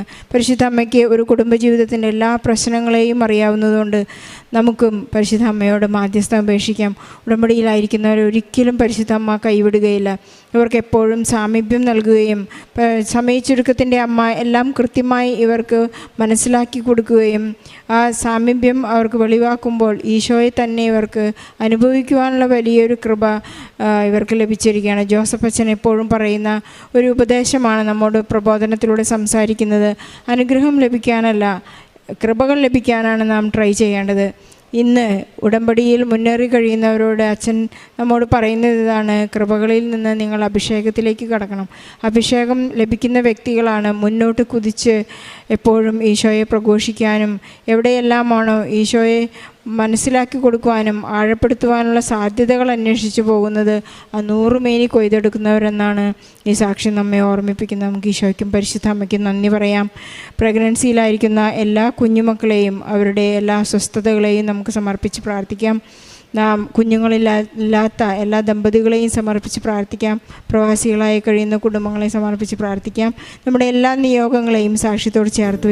എൻ്റെ പേര് സ്റ്റെഫി ഫ്രാൻസിസ്. ഞാൻ വരുന്നത് സൗദി അറേബ്യയിൽ നിന്ന്, റിയാദിൽ നിന്നാണ്. ഞങ്ങളുടെ സ്ഥലം തൃശ്ശൂരാണ്, ഒല്ലൂര്. ഞാൻ എൻ്റെ 2ാമത്തെ ഉടമ്പടി സാക്ഷിയാണ്. ആദ്യമായി തന്നെ ഞങ്ങളിവിടെ വീണ്ടും ഈ അൾത്താരയിൽ നിൽക്കാൻ അനുഗ്രഹിച്ച മാതാവിന് ഈശോയ്ക്കും കോടാനുകോടി നന്ദി. Not by merit, by grace ആണ് ഞാൻ ഇന്നിവിടെ നിൽക്കുന്നത്. ഞങ്ങൾക്ക് ആദ്യമായിട്ട് ലഭിച്ച ജോലി ലഭിച്ചതിൻ്റെ ഉടമ്പടി സാക്ഷ്യം പറയാനായിട്ട് നിൽക്കുന്നത്. ഇതെൻ്റെ 2ാമത്തെ ഉടമ്പടി സാക്ഷിയാണ്. ഞങ്ങൾക്ക് 6 മാസം മുന്നേ ജോലി നഷ്ടപ്പെട്ടിരുന്നു. ഞാൻ തീർത്ഥാടന ഉടമ്പടിയിലായിരുന്നു, ഓൾറെഡി NRI ഉടമ്പടിയിൽ. ഈ ദിവസം തന്നെയാണ് കഴിഞ്ഞ വർഷം ഞാൻ തീർത്ഥാടന ഉടമ്പടി എടുത്തത്. ഈ ദിവസം തന്നെ മാതാവിൻ്റെ മുൻപിൽ വരുവാനായിട്ട് സാധിച്ചത് ഒരു ദൈവാനുഗ്രഹമാണ്. ഞാനിപ്പോൾ നോക്കിയപ്പോഴാണ് എൻ്റെ ഉടമ്പടി പുതുക്കുന്ന പത്രത്തിൽ നോക്കിയപ്പോൾ സെയിം ഡേറ്റിനാണ് ഞാൻ ഉടമ്പടി എടുത്തിരുന്നത്. 6 മാസം മുൻപ് ഞങ്ങൾക്ക് ജോലി നഷ്ടപ്പെട്ടിരുന്നു, എൻ്റെ ഹസ്ബൻഡിന്. ആ ജോലി ഞാൻ ഓൾറെഡി തീർത്ഥാടന ഉടമ്പടിയിൽ ഇരിക്കുമ്പോഴാണ് ജോലി നഷ്ടപ്പെട്ടത്. ജോലി നഷ്ടപ്പെട്ടിരുന്ന സമയത്ത് ഞാൻ പ്രാർത്ഥിച്ചുകൊണ്ടിരുന്നു. എന്നാലും NRI ഉടമ്പടിയിൽ ഞാൻ നിബന്ധനകളൊക്കെ കുറച്ചൊക്കെ ഫോളോ ചെയ്യാതിരുന്നിരുന്നു. അപ്പോൾ ഞാനത് വീണ്ടും ഓൺലൈൻ ഉടമ്പടി ഒന്നും കൂടി എടുത്ത് ഞാനത് റിന്യൂ ചെയ്തു, ഒന്നും കൂടിയും ചെയ്യാനായിട്ട്, പൂർണ്ണ ഹൃദയത്തോടെ ചെയ്യാൻ വേണ്ടിയിട്ട്. അന്ന് തന്നെ ഹസ്ബൻഡും ഓൺലൈനായിട്ട് ഉടമ്പടി എടുത്തു. ഞാൻ ചെയ്ത പോലെ രാവിലെ 5:30 എണീക്കും, പ്രാർത്ഥനകളൊക്കെ ചൊല്ലിക്കൊണ്ടിരുന്നു. ഞങ്ങൾക്ക് ഇൻ്റർവ്യൂസ് വരുന്നുണ്ടായിരുന്നു. പക്ഷേ എത്രയൊക്കെ മെറിറ്റ് ഉണ്ടായിട്ടും ഞങ്ങൾക്ക് ഇൻ്റർവ്യൂസ് അറ്റൻഡ് ചെയ്യും, ജോലിയൊന്നും ലഭിക്കുന്നുണ്ടായിരുന്നില്ല. അങ്ങനെ ഞങ്ങൾ ഉടമ്പടി ഫോളോ ചെയ്യുന്നുണ്ടായിരുന്നു. ജോലി ലഭിക്കാണ്ടായിരുന്നപ്പോൾ ഒരുപാട് നിരാശയുണ്ടായിരുന്നു. എന്നാലും വിശ്വാസത്താൽ ഞങ്ങൾ പ്രാർത്ഥിച്ചുകൊണ്ടിരുന്നു. വിശ്വാസം എന്നാൽ പ്രത്യാശിക്കുന്ന ലഭിക്കുമെന്നും കാണപ്പെടാത്തവ ഉണ്ട് എന്ന ബോധ്യവുമാണ്. ആ ഉറച്ച ബോധ്യത്തോടു കൂടി ഞങ്ങൾ പ്രാർത്ഥിച്ചുകൊണ്ടിരുന്നു. പ്രാർത്ഥിച്ച സമയത്ത് പിന്നെയും ജോലി ലഭിക്കാതിരുന്നപ്പോൾ അച്ഛൻ പറയാറുണ്ട്, നിങ്ങൾ വിശേഷ വിധിയായിട്ട് എന്താണ് ചെയ്യാറുള്ളത്? അപ്പം ഞാൻ വിചാരിച്ചു, ഇനി ജോലി ലഭിക്കുന്നത് വരെ ഞാൻ എല്ലാ ദിവസവും ഉപവാസം എടുക്കുമെന്ന് പറഞ്ഞു. ഈശോയെ, മാതാവേ, ഞാൻ എൻ്റെ ഹസ്ബൻഡിന് ജോലി ലഭിക്കുന്നത് വരെ ഞാൻ ഉപവാസത്തിലായിരിക്കും. പിന്നെ ഞങ്ങളൊരു വീട്ടിലാണ് താമസിക്കണത്. അതിൻ്റെ വീടിൻ്റെ പുറത്ത് പോയിട്ട് ഞാനൊരു പുല്ല്, ഇങ്ങനെ നമുക്ക് ആർട്ടിഫിഷ്യൽ പുല്ല് കിട്ടും, അതെടുത്ത് കുറച്ച് കല്ലൊക്കെ അതിൽ വിരിച്ച് ഞാൻ മുട്ടിൽ നിന്ന് പ്രാർത്ഥിക്കാൻ തുടങ്ങി. അതിനുശേഷം ഞങ്ങൾക്കൊരു ഇൻ്റർവ്യൂ കോൾ വന്നു. ആ കോൾ വന്നതിന് ശേഷം ഇൻ്റർവ്യൂ അറ്റൻഡ് ചെയ്യുമ്പോൾ ഈ ഉടമ്പടി ഉപ്പും തൈലവും ഒക്കെ ഇട്ട് പ്രാർത്ഥിച്ച് ആ ജോലി തന്നെയാണ് ഞങ്ങൾക്ക് ലഭിച്ചത്. ദൈവത്തിനും മാതാവിനും ഈശോയ്ക്കും കോടാനുകൂടി നന്ദി. പിന്നെ ആ ജോലി ലഭിച്ചതിന് ശേഷം ഹസ്ബൻഡ് ചെയ്തിരുന്ന ജോലി ഒരു ഫോറൻസിക് ഡിലേ അനലിസ്റ്റ് എന്ന് പറഞ്ഞ ജോലിയാണ്. ആ ജോലിയിൽ ആഗ്രഹിച്ചിരുന്ന പൊസിഷനൊന്നും ആൾക്ക് ലഭിച്ചിരുന്നില്ല. പക്ഷേ ഈ പുതിയ ജോലിയിൽ ആൾ ആഗ്രഹിച്ചിരുന്ന ഒരു കോൺട്രാക്ട്സ് മാനേജർ എന്ന് പറഞ്ഞ പൊസിഷനും ഞങ്ങൾക്ക് നല്ലൊരു നഷ്ടപ്പെട്ട ജോലിയേക്കാളും വലിയൊരു ജോലി തന്ന് മാതാവും ഈശോ ഞങ്ങളെ അനുഗ്രഹിച്ചു. കോടാനുകൂടി നന്ദികൾ അർപ്പിക്കുന്നു. എൻ്റെ 2ാമത്തെ സാക്ഷ്യം, ഞങ്ങൾക്ക് സൗദി PRS ആദ്യത്തെ സാക്ഷ്യത്തിൽ ഞാൻ കനേഡിയൻ PR കുറിച്ചിട്ട് ലഭിച്ചതായിട്ടുള്ള സാക്ഷ്യം പറഞ്ഞു. ഈ പ്രാവശ്യം എനിക്ക് സൗദി PR, ഒരു സൗദി പ്രീമിയം റെസിഡൻസി എന്ന് പറയും, സൗദി പൗരന് തുല്യം നമ്മളെ ആക്കുന്ന ഒരു കാറ്റഗറിയാണ് അത്. ഞങ്ങൾ അപ്ലൈ ചെയ്തിട്ട് ഒരുപാട് മാസങ്ങൾ ഞങ്ങൾ വെയിറ്റ് ചെയ്തിട്ടും അതിനൊരു അനക്കവും ഉണ്ടായിരുന്നില്ല. അതുപോലെ ഞങ്ങൾ ഈ ഉടമ്പടിയിൽ ഹസ്ബൻഡ് ഓൺലൈൻ ഉടമ്പടിയിൽ PR വേണ്ടിയിട്ട് സമർപ്പിച്ച് പ്രാർത്ഥിച്ചു. അതിനുശേഷം ഞങ്ങൾക്ക് ഈ ജോലി ലഭിച്ചതിന് ശേഷം ഈ PR തന്ന് മാതാവും ഈശോയും ദൈവം ഞങ്ങളെ അനുഗ്രഹിച്ചു. അതിന് ഞങ്ങൾ കോടാനുകോടി നന്ദികൾ അർപ്പിക്കുന്നു. മൂന്നാമത്തെ എൻ്റെ സാക്ഷ്യം, ഞാൻ ഒരു ഡിഗ്രി ഫസ്റ്റ് ഇയർ പഠിക്കുമ്പോഴാണ് എൻ്റെ കല്യാണം കഴിഞ്ഞത്. പക്ഷേ എനിക്ക് ഡിഗ്രി കംപ്ലീറ്റ് ചെയ്യാൻ പറ്റിയിട്ടുണ്ടായിരുന്നില്ല. അപ്പോൾ എപ്പോഴും എൻ്റെ അടുത്ത് എല്ലാവരും ചോദിക്കും എന്താ പഠിച്ചിരിക്കണം. അപ്പോൾ ഞാൻ പറയും BA ലിറ്ററേച്ചർ. പക്ഷേ കംപ്ലീറ്റ് ചെയ്യാത്തത് കൊണ്ട് എനിക്ക് ഡിഗ്രി ഇല്ല. ആക്ച്വലി ഞാനൊരു +2 ഗ്രാജുവേറ്റ് അല്ല ഞാൻ. അപ്പോഴും അതെൻ്റെ ഒരു വിഷമമാണ്. എനിക്ക് എപ്പോഴും ഒരു ജോലി വേണം, ഇൻഡിപെൻഡൻ്റ് ആവണം എന്നുള്ളൊരു ആഗ്രഹമുണ്ട്. എപ്പോഴും ഞാൻ മാതാവിൻ്റെ അടുത്ത് അത് പറയും. എല്ലാവർക്കും അറിയായിരിക്കും, വിഷൻ ബോർഡ് എന്ന് പറയുന്ന ഒരു സംഭവമുണ്ട്. നമ്മളുടെ ആഗ്രഹങ്ങളൊക്കെ നമ്മളൊരു ബോർഡിലാക്കി അതിനുവേണ്ടി നമ്മൾ പോസിറ്റീവ് തിങ്കിങ് അങ്ങനത്തെ ഒരു സ്റ്റൈല്. പക്ഷേ ഞാൻ അതിനെ വിഷൻ ബോർഡിന് പകരം ഒരു മിറക്കിൾ ബോർഡ് എന്ന് പറഞ്ഞിട്ടുള്ള ഒരു പേര് കൊടുത്ത് അതിൽ എനിക്ക് ജോലി ലഭിക്കുന്നതായിട്ടും ഞാൻ ആഗ്രഹിക്കുന്ന ജോലിയിൽ അങ്ങനെ ഡ്രസ്സ് ചെയ്ത് നിൽക്കുന്നതായിട്ടും പിന്നെ ഹസ്ബൻഡിന് സൗദി PR ലഭിക്കുന്നതായിട്ടും ഞങ്ങളുടെ ഫാമിലിയിൽ ഞങ്ങൾക്ക് വേണ്ട എല്ലാ ആഗ്രഹങ്ങളും ഞാനതിൽ സമർപ്പിച്ച് എന്നും പ്രാർത്ഥിക്കും. അങ്ങനെ അതിനുശേഷം എൻ്റെ ഒരു ഫാമിലി ഫ്രണ്ട് വഴി എനിക്കൊരു ജോലിക്കുള്ള ഒരു ഇൻ്റർവ്യൂ കോള് ദൈവാനുഗ്രഹത്താൽ നടക്കുകയാണ്. ആ സമയത്ത് ഞാൻ ഉപ്പും ഇതൊക്കെ പ്രാർത്ഥിച്ചു. അപ്പോൾ ഇൻ്റർവ്യൂ കോള് ചെറിയൊരു ജോലിയാണ്. അപ്പോൾ അത് ഞാൻ ഇൻ്റർവ്യൂ കോളെന്ന് പറഞ്ഞപ്പോൾ അധികം ഒന്നും ചോദിക്കില്ല എന്നാണ് എന്നോട് പറഞ്ഞിരുന്നത്. പക്ഷെ ഞാൻ ചുമ്മാ ChatGPT ഒക്കെ എടുത്തിട്ട് ആ ഇൻ്റർവ്യൂവിന് എന്തെങ്കിലും ചോദിച്ചാൽ പറയാനുള്ള ഉത്തരങ്ങളൊക്കെ ചുമ്മാ നോക്കി വെച്ചു. പക്ഷേ ശരിക്കും ആ ഇൻ്റർവ്യൂ വന്നപ്പോൾ അതൊരു ശരിക്കുമുള്ള ഒരു നോർമൽ ഇൻ്റർവ്യൂ ആയിരുന്നു. പക്ഷെ ഞാനത് നല്ല രീതിയിൽ എനിക്ക് പറയാനായിട്ട് പറ്റി. അതിനുശേഷം എനിക്ക് ആ ജോബ് കിട്ടി. ബ്രിട്ടീഷ് കൗൺസിലിൽ എക്സാം ഇൻവിജിലേറ്റർ ആയിട്ടുള്ളൊരു ജോലിയാണ് എനിക്ക് ലഭിച്ചത്. ഒരു +2 യോഗ്യത മാത്രമേ ഉള്ളൂ എൻ്റെ, എനിക്ക് ഡിഗ്രി പോലും ഇല്ല. അപ്പോൾ അതും തന്ന് ഈശോയും മാതാവും എന്നെ അനുഗ്രഹിച്ചു. അതുപോലെ തന്നെ ഞങ്ങൾ എപ്പോഴും ഞാൻ ഈ തിരി കത്തിച്ച് പ്രാർത്ഥിക്കുമ്പോൾ ഞാൻ എപ്പോഴും ബാക്കി വന്ന തിരിയെടുത്ത് എപ്പോഴും നോക്കും. ഈ സാക്ഷ്യത്തിലൊക്കെ കേട്ടിട്ടുണ്ട് മാതാവിൻ്റെ രൂപം അതിൽ വരുന്നു, മാതാവിൻ്റെ ഷേപ്പ് കാണാൻ പറ്റും, തിരിയിൽ മാതാവ് പ്രത്യക്ഷപ്പെട്ടു. അപ്പം ഞാൻ എപ്പോഴും ആഗ്രഹിക്കും മാതാവിനെ ഒന്ന് അതിൽ കാണാൻ പറ്റുക, അല്ലെങ്കിൽ സ്വപ്നത്തിൽ കാണാൻ പറ്റുക, എന്തെങ്കിലും ഉണ്ടെങ്കിൽ നല്ലതായിരുന്നു. മാതാവ് ഒരു അടയാളം പോലെ എപ്പോഴും ചോദിക്കും. ഉടമ്പടി ധ്യാനത്തിലൊക്കെ ഞാൻ അടയാളം ചോദിക്കും. അപ്പോൾ അച്ഛൻ്റെ ഉടമ്പടി ധ്യാനത്തിൽ എനിക്ക് എന്തെങ്കിലും ഒരു ഉത്തരം ഉണ്ടാവും. എൻ്റെ ജീവിതത്തിൽ ഞാൻ അനുഭവിക്കുന്ന ആ പ്രതിസന്ധിയിൽ എന്തെങ്കിലും ഒരു ഉത്തരം അച്ഛൻ എനിക്ക് തന്നിരിക്കും. അച്ഛൻ്റെ ആ വാക്ക് കേൾക്കാനായിട്ട് എല്ലാ ചൊവ്വാഴ്ചയും ഞാൻ കാത്തിരിക്കും. പിന്നെ ഇപ്പോൾ ഡെയിലി ബ്രെഡ് ഉള്ളതുകൊണ്ട് ഡെയിലി ബ്രെഡിലും എന്തെങ്കിലും ജീവിത പ്രശ്നം ഉണ്ടെങ്കിൽ ആ ഡെയിലി ബ്രെഡിൽ എനിക്ക് അതിനുള്ള ഉത്തരം ഉണ്ടാവും തീർച്ചയായിട്ടും. അതുപോലെ തന്നെ ഞങ്ങളുടെ വീട്ടിൽ കുരിശിൻ്റെ വഴി നടന്നുകൊണ്ടിരിക്കുമ്പോൾ ഞങ്ങൾ സൗദി അറേബ്യയിലാണെങ്കിലും ഒരു ഫാമിലി ഗ്രൂപ്പുണ്ട് ഞങ്ങൾക്ക്. അവിടെ കുരിശിൻ്റെ വഴി നടന്ന് അത് കഴിഞ്ഞപ്പം ഞാൻ വെറുതെ ഇങ്ങനെ എല്ലായ്പ്പോഴും ഞാൻ മെഴുകുതിരി നോക്കും, കത്തിക്കൊണ്ടിരിക്കുന്ന മെഴുകുതിരി അതിൽ ബാക്കി മാതാവിൻ്റെ രൂപമായിട്ടുണ്ടോ എന്ന് നോക്കും. പക്ഷെ ചുമ്മാ ഞാൻ കുരിശിൻ്റെ വഴി കഴിഞ്ഞു. പിറ്റേ ദിവസം ആ മെഴുകുതിരി ഒക്കെ എടുത്ത് ക്ലീൻ ചെയ്യാൻ പോകുമ്പോൾ ഞാൻ നോക്കിയപ്പോൾ അതിൽ വന്ന മാതാവിൻ്റെ രൂപമാണ്. ഇത് ഞാൻ ഒന്നും ചെയ്തിട്ടില്ല, ഇത് അതുപോലെയുള്ള കൃപാസന മാതാവിൻ്റെ രൂപമാണ്. ഇത് എനിക്ക് ഒരു അർഹതയില്ല ഇത് പിടിക്കാനോ ഈ അത്ഭുതം എൻ്റെ ഭവനത്തിൽ നടക്കുവാനായിട്ട്.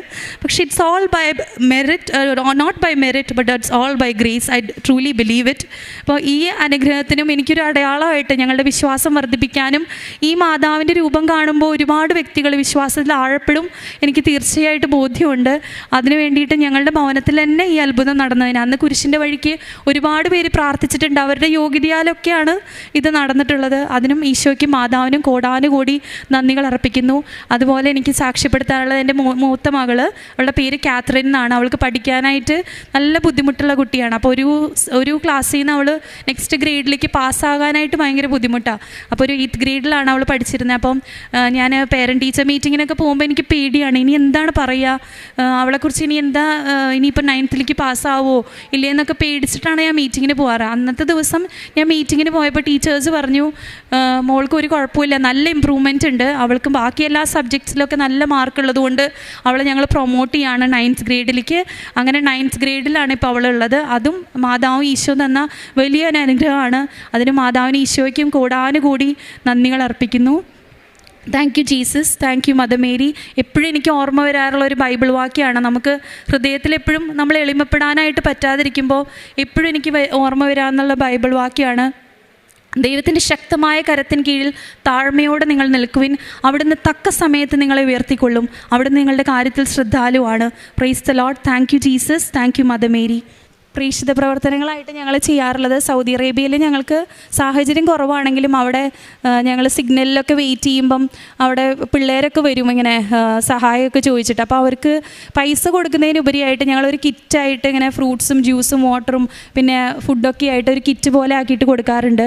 അതുപോലെ തന്നെ ഈ ജോലി കിട്ടിയപ്പോൾ അതിൻ്റെ നേർച്ച പോലെ ഞങ്ങൾ അതിന് സാലറിയിലെ ഒരു പങ്ക് ഞങ്ങൾ പ്രേക്ഷിത വേലയ്ക്കായിട്ട്, അതായത് പൊതിച്ചോറായിട്ടും പിന്നെ അനാഥാലയങ്ങളും എല്ലാ മാസവും ഞങ്ങൾ അനാഥാലയത്തിൽ ഇങ്ങനെ സഹായങ്ങൾ ചെയ്യാറുണ്ട്.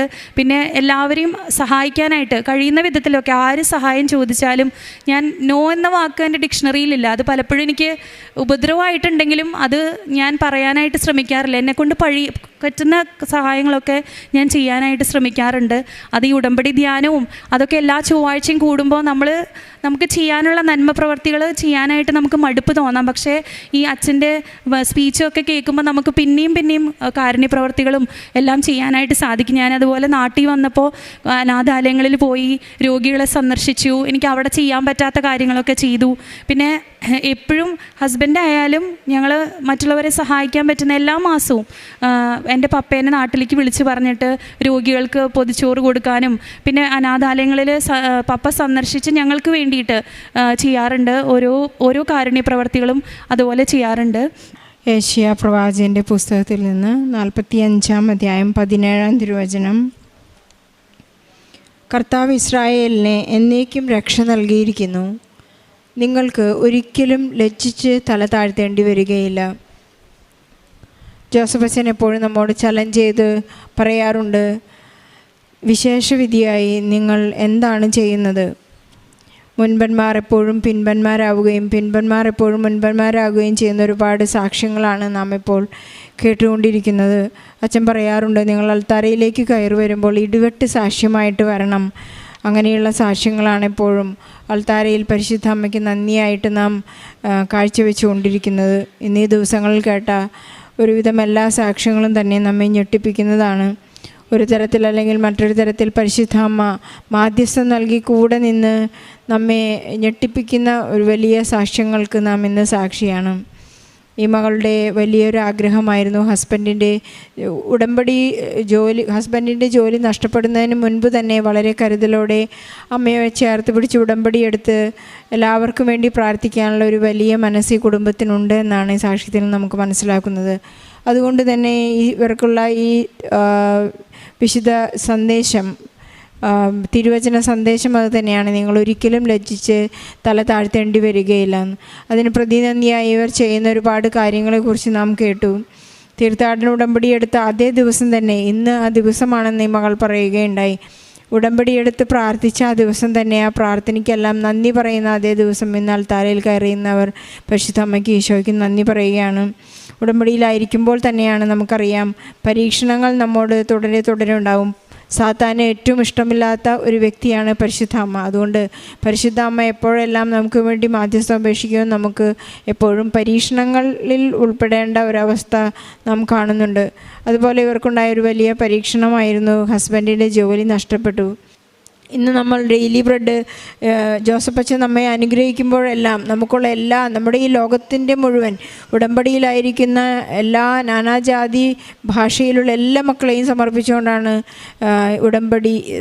ഡെയിലി ബ്രെഡ് അച്ഛൻ നമുക്ക് വേണ്ടി പ്രാർത്ഥിക്കുന്നത്.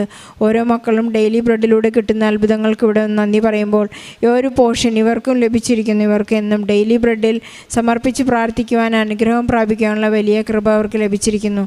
ഒരുപക്ഷെ ഇവർ അഭിഷിക്തരായിക്കൊണ്ടിരിക്കുകയാണ്. അച്ഛൻ നമ്മെ ഇപ്പോൾ പഠിപ്പിക്കുന്നതാണ്.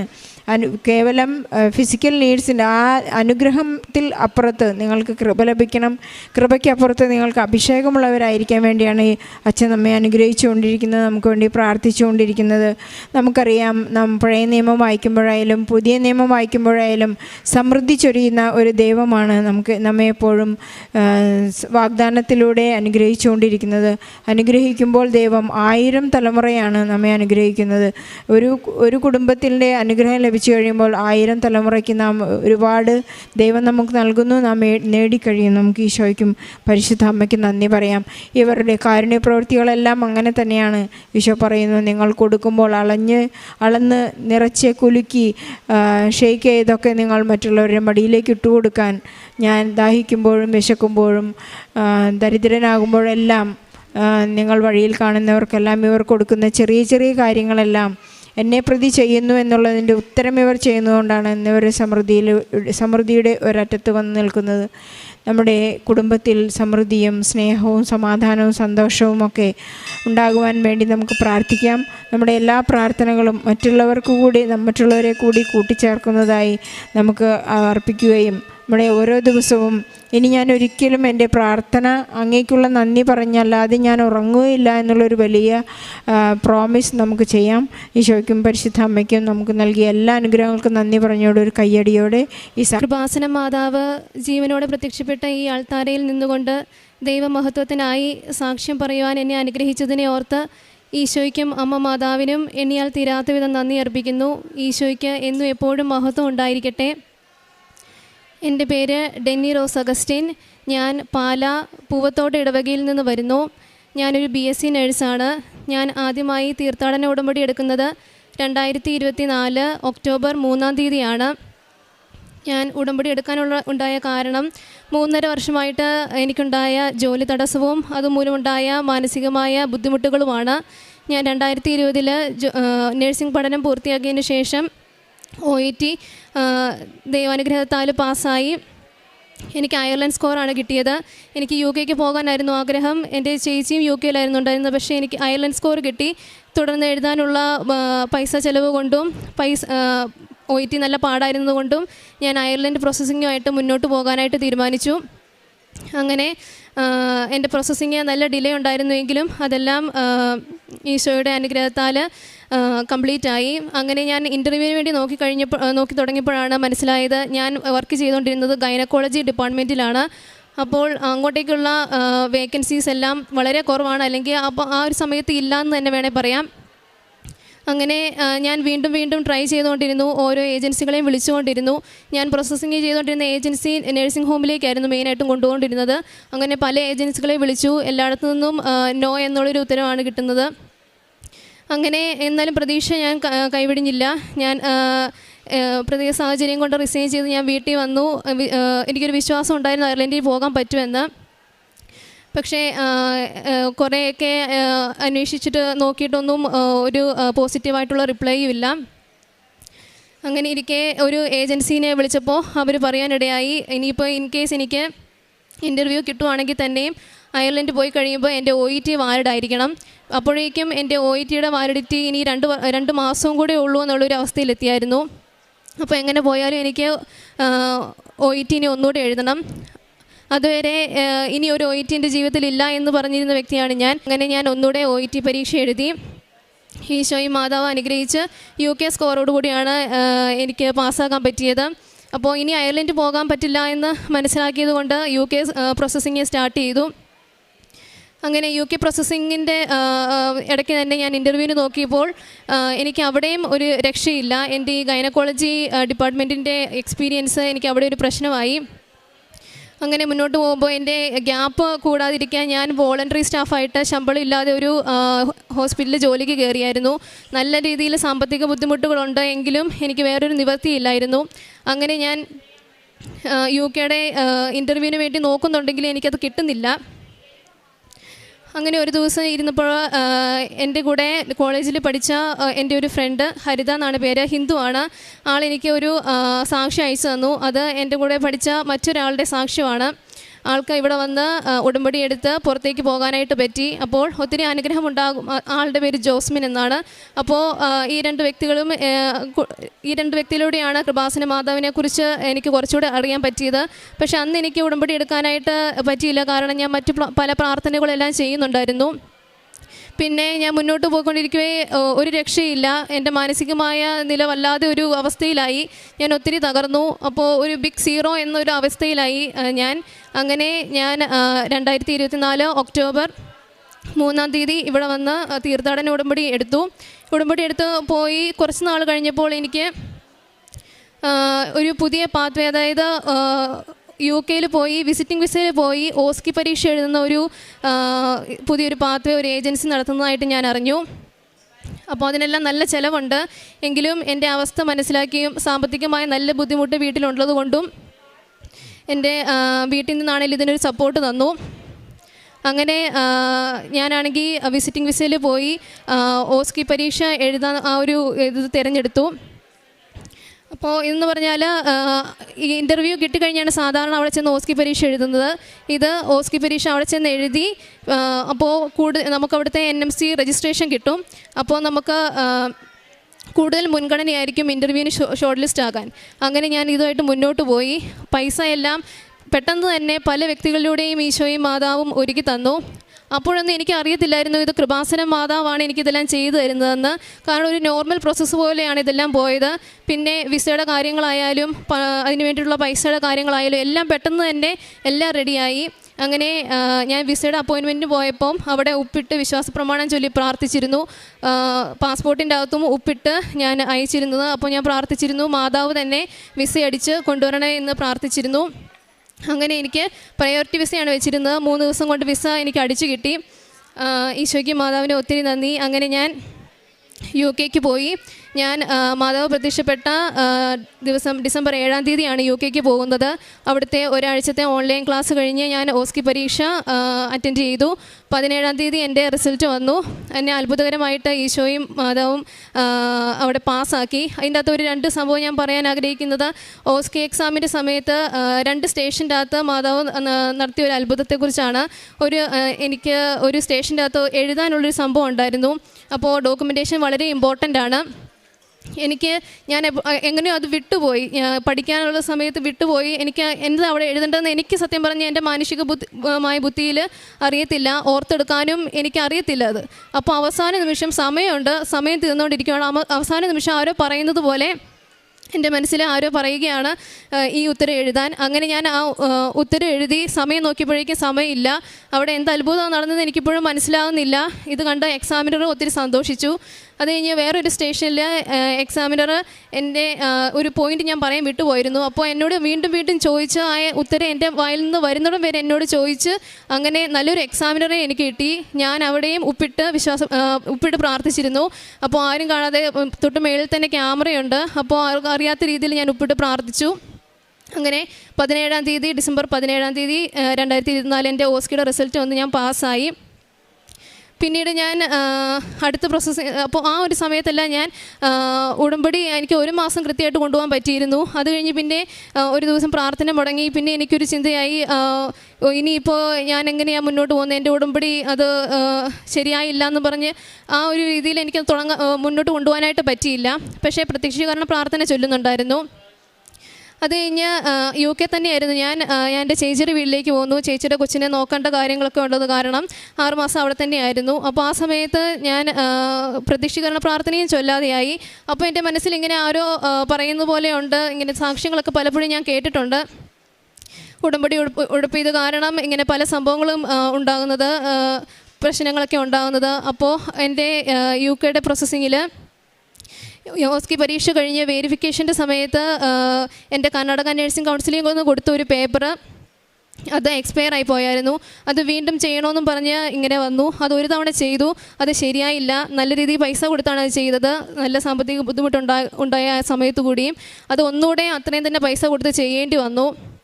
അപ്പോൾ ആ സമയത്ത് ഞാൻ മാനസികമായി ഒത്തിരി തകർന്നു. എനിക്ക് മനസ്സിലായി ഉടമ്പടി ഉടുപ്പിയത് കൊണ്ട് എനിക്ക് വന്നതാണ് ഇതെന്ന്. അങ്ങനെ ഞാൻ വീണ്ടും light a candle prayer request ഇട്ട് പ്രാർത്ഥിച്ചു. ആ ഒരു സമയത്ത് തന്നെ എന്നെ ആത്മീയമായി സഹായിച്ച ജോണിക്കുട്ടി എന്നൊരു ബ്രദറും പിന്നെ എൻ്റെ മമ്മിയുടെ ചേച്ചിയായ സൂസി എന്ന് പറഞ്ഞൊരു ആൻറ്റിയും എന്നെ ഒത്തിരിയേറെ എനിക്ക് വേണ്ടി പ്രാർത്ഥിക്കുകയും ആത്മീയമായി എന്നെ ഒത്തിരിയേറെ സഹായിക്കുകയും ചെയ്തിരുന്നു. അങ്ങനെ ഞാൻ ഈ പ്രത്യക്ഷീകരണ പ്രാർത്ഥന എന്ന് ചൊല്ലി അങ്ങനെ മാർച്ച് 27-ാം തീയതി എനിക്ക് ആ കർണാടക നഴ്സിംഗ് കൗൺസിലിൽ നിന്നുള്ള പേപ്പർ കിട്ടി. അപ്പോൾ അത് കഴിഞ്ഞ് 10 ദിവസത്തിനുള്ളിൽ തന്നെ എൻ്റെ NMCയുടെ പിന്ന് കിട്ടി, രജിസ്ട്രേഷൻ കിട്ടി. അതും മാർച്ച് 17-ന് കർണാടക എന്നുള്ളത് കിട്ടി, 27-ന് എൻ്റെ NMCയുടെ പിന്ന് കിട്ടി. അപ്പോൾ അത് കഴിഞ്ഞ് വീണ്ടും ഞാൻ മുന്നോട്ട് പോവുകയാണ്. ഇനിയുള്ളത് ഇൻ്റർവ്യൂ ആണ്. അതിന് വേണ്ടിയിട്ട് പല ഈ ട്രാക്ക് ജോബ്സ് എന്ന് പറയുന്ന ഒരു വെബ്സൈറ്റിലൂടെ ഞാൻ പല ഹോസ്പിറ്റലിലും അപ്ലൈ ചെയ്ത് തുടങ്ങി. ഞാൻ അപ്ലൈ ചെയ്ത് ആ ഒരു സമയത്തെല്ലാം ഞാൻ മാനസികമായി ഒത്തിരി തകർന്നു. കാരണം പല കുത്തുവാക്കുകളും ഞാൻ കേട്ടിട്ടുണ്ട്. ഞാൻ തന്നെ ഒരു ബാധ്യതയാണെന്ന് തോന്നിയിട്ടുണ്ട്. കാരണം എൻ്റെ സൈഡിൽ നിന്ന് ഒരു രീതിയിലുള്ള ഹെൽപ്പും എൻ്റെ കുടുംബത്തിന് വേണ്ടിയിട്ട് എനിക്ക് ചെയ്യാൻ പറ്റുന്നുണ്ടായിരുന്നില്ല. എൻ്റെ താഴെ എൻ്റെ അനിയനും എല്ലാം പഠിക്കുന്നുണ്ട്. ചേച്ചിക്ക് ഹൗസിംഗ് ലോണിന് അടയ്ക്കേണ്ട കാര്യങ്ങളും ചേച്ചിയുടെ ഫാമിലിയുടെ നോക്കേണ്ട കാര്യങ്ങളും എല്ലാം ഉണ്ട്. അപ്പോൾ മൊത്തത്തിൽ ഒരു വല്ലാത്തൊരവസ്ഥയിൽ, എനിക്ക് അങ്ങോട്ടൊന്നില്ല ഇങ്ങോട്ടൊന്നില്ലാത്തൊരവസ്ഥയിലായിരുന്നു ഞാൻ. ഇതിൽ നിന്ന് പുറത്തു വരാനായിട്ട് എനിക്ക് പറ്റുന്നില്ലായിരുന്നു. എനിക്കൊരു വിദേശ ജോലി കിട്ടിയേ പറ്റൂ എന്നുള്ളൊരു രീതിയിൽ എൻ്റെ അവസ്ഥയായി. ഞാൻ മുന്നോട്ട് പോയി എൻ്റെ മാനസികാവസ്ഥ വല്ലാതെ തകർന്ന് ഞാൻ വിചാരിച്ചു എനിക്ക് ചിലപ്പോൾ എൻ്റെ മനോനില തെറ്റുമെന്നുള്ളൊരു അവസ്ഥ വരെ എത്തി. ഞാൻ അത് മനസ്സിലാകുമെന്ന് എനിക്കറിയത്തില്ല, അത്രയ്ക്കും മോശമായിരുന്നു എൻ്റെ അവസ്ഥ. അങ്ങനെ ഞാൻ മാതാവിനോട് പറഞ്ഞു, മാതാവേ, എനിക്ക് UK നിന്ന് വിസിറ്റിംഗ് വിസ കഴിഞ്ഞ് പോരുന്നതിന് മുന്നേ എനിക്കൊരു ഇൻ്റർവ്യൂ തരണം, അല്ലെങ്കിൽ ഞാൻ ഇവിടെ വന്ന് ഞാൻ വീട്ടിൽ പോകത്തില്ല. കാരണം വീട്ടിൽ ചെന്നിട്ടുള്ള എൻ്റെ അവസ്ഥ എന്താണെന്ന് എനിക്ക് പറയാൻ പറ്റില്ല. ഞാൻ ഇവിടെ തന്നെ നിൽക്കുമെന്ന് ഞാൻ പറഞ്ഞു. അങ്ങനെ എൻ്റെ ഒരു മാസം ഉള്ളപ്പോൾ മെയ് 8-ാം തീയതി എനിക്ക് ഇൻ്റർവ്യൂവിനുള്ള നോട്ടിഫിക്കേഷൻ വരുവാണ്. എനിക്ക് സത്യം പറഞ്ഞാൽ വിശ്വസിക്കാൻ പറ്റുന്നില്ലായിരുന്നു. ഈശോയും മാതാവ് അനുഗ്രഹിച്ചത് മാത്രമാണ്. അങ്ങനെ മെയ് 23-ാം തീയതി എൻ്റെ ഇൻ്റർവ്യൂ കഴിഞ്ഞു. ഇൻ്റർവ്യൂവിനാണെങ്കിലും എനിക്ക് ഒത്തിരി തടസ്സങ്ങളായിരുന്നു. ഞാൻ ചെന്ന് വേറൊരു വഴിയായിരുന്നു. അവിടെ ഞാൻ ഒരു ഡെഡ് എൻഡിൽ ചെന്ന് നിൽക്കുകയാണ്. മുന്നോട്ട് എന്താ വഴിയെന്നൊന്നും എനിക്കറിയത്തില്ല. അപ്പോൾ അവിടെയെല്ലാം ഒത്തിരി തടസ്സങ്ങൾ ഇൻ്റർവ്യൂവിന് മുന്നേ ഉണ്ടായിരുന്നെങ്കിലും ഇൻ്റർവ്യൂവിന് അമ്മ എന്നെ കൂളാക്കി. ഞാൻ അവിടെ അവർ കാണാതെ ഞാൻ പ്രാർത്ഥിച്ചതിന് ശേഷമാണ് ഇൻ്റർവ്യൂ അറ്റൻഡ് ചെയ്തത്. വിചാരിച്ചതിലൊക്കെ നന്നായിട്ട് എനിക്ക് ഇൻ്റർവ്യൂ അറ്റൻഡ് ചെയ്യാനായിട്ട് പറ്റി. അങ്ങനെ എൻ്റെ റിസൾട്ട് വരുന്നത് 27-ാം തീയതിയാണ്. അപ്പോൾ ആ ഒരു സമയത്ത് ഞാനിങ്ങനെ ഇരുന്ന് ചിന്തിച്ചപ്പോൾ എനിക്ക് UK പോകാൻ പറ്റിയത് ഡിസംബർ 7-ാം തീയതിയാണ്. എനിക്ക് ഓസ്കിയുടെ റിസൾട്ട് വന്നത് 17-ാം തീയതിയാണ്. പിന്നെ എൻ്റെ കർണാടകയിൽ നിന്നുള്ള പേപ്പർ കിട്ടിയത് ഒരു 17-ാം തീയതിയാണ്. എൻ്റെ NMCയുടെ പിന്ന് കിട്ടിയത് ഒരു 27-ാം തീയതിയാണ്. അപ്പോൾ ഇതെല്ലാം ഞാൻ നോക്കിയപ്പോൾ ഇതിലെല്ലാം ഒരു കണക്ഷനുണ്ട്. മാതാവ് പ്രത്യക്ഷപ്പെട്ട ദിവസമായ 7 ആ എല്ലാ ഡേറ്റിലും ഉണ്ട്. അപ്പോൾ 27-ാം തീയതിയാണ് എൻ്റെ റിസൾട്ട് വരുന്നത്. അപ്പോൾ ഞാൻ ഉറപ്പിച്ചു, എനിക്ക് ഒത്തിരി സന്തോഷമായി, ഇത് എനിക്ക് തന്നെ ഉള്ളതാണെന്ന് ഞാൻ ഉറപ്പിച്ചു. അങ്ങനെ 27-ാം തീയതി വന്നു. എനിക്ക് അവരെന്നെ വിളിച്ച് പറയുകയാണ് എനിക്ക് ഇൻ്റർവ്യൂ സെലക്ഷനായി, ഞാൻ അവിടെ പാസ്സായി എന്ന്. അങ്ങനെ ആ ഒരു പോസ്റ്റ് എനിക്ക് കിട്ടുവാണ്. അങ്ങനെ തുടർന്ന് മുന്നോട്ട് പോകുന്ന കുറച്ച് നാളും കൂടെ UK ഞാൻ ഉണ്ടായിരുന്നുള്ളൂ. ഞാനിവിടെ തിരിച്ചു വന്നിട്ട് വീണ്ടും കുറച്ച് എനിക്ക് ഇവിടെ വന്ന് ഉടമ്പടി പുതുക്കാനായിട്ട് കുറച്ച് ഡിലേ പിന്നെയും വന്നു. അപ്പോഴേക്കും പിന്നെയും ഞാൻ മാനസികമായ ഒരു ബുദ്ധിമുട്ടിലേക്ക് പോകുമായിരുന്നു. അപ്പോൾ ഞാൻ പെട്ടെന്ന് തന്നെ ഇനിയും ഡിലേ ആക്കാതെ ഒറ്റയ്ക്കെങ്കിലും വരാമെന്ന് കരുതി ഞാൻ തീരുമാനിച്ചപ്പം എൻ്റെ മമ്മിക്കും വരാനുള്ള രീതിയിലുള്ള സൗകര്യങ്ങളും ഈശോയും മാതാവും ഒരുക്കി. അങ്ങനെ ഞാനിവിടെ വന്ന് ഉടമ്പടി പുതുക്കിയിട്ട് പോയി. ഉടമ്പടി പുതുക്കി ഞാനിവിടെ എന്ത് കാരണത്താലാണോ വന്നത്, അത് ഒരു മാനസികമായ നല്ല ബുദ്ധിമുട്ട് അനുഭവിച്ചാണ് ഞാൻ വന്നത്. അപ്പോൾ ഇവിടുന്ന് എനിക്ക് അവിടെ ഇരിക്കുന്ന ബ്ലെസ് ചെയ്യുന്ന അച്ഛൻ്റെ കയ്യിൽ നിന്ന് ഒരു ബ്ലെസ്സിങ് മേടിച്ചിട്ടാണ് ഞാൻ പോയത്. അപ്പോൾ അന്ന് തൊട്ട് എനിക്കുണ്ടായിരുന്ന മാനസികമായ ബുദ്ധിമുട്ട്, വീട്ടിൽ 4 പേരുണ്ട്. വീട്ടിൽ ഞാനാണോ ഒന്നിനും പഠിക്കാനൊക്കെ പുറകോട്ടും എല്ലാം ആയിരുന്നു. അപ്പോൾ എനിക്ക് നല്ലൊരു ബുദ്ധിമുട്ടായിരുന്നു അതെല്ലാം. അപ്പോൾ അത് ഞാൻ എപ്പോഴും പറഞ്ഞുകൊണ്ടിരുന്നത് എൻ്റെ വീട്ടുകാർ കാരണമാണ് ഞാൻ ഇങ്ങനെയായി പോയത്. എനിക്ക് എല്ലാവരും എന്നെ കുറ്റപ്പെടുത്തുക, എല്ലാവരും എന്നെ താഴ്ത്തുക.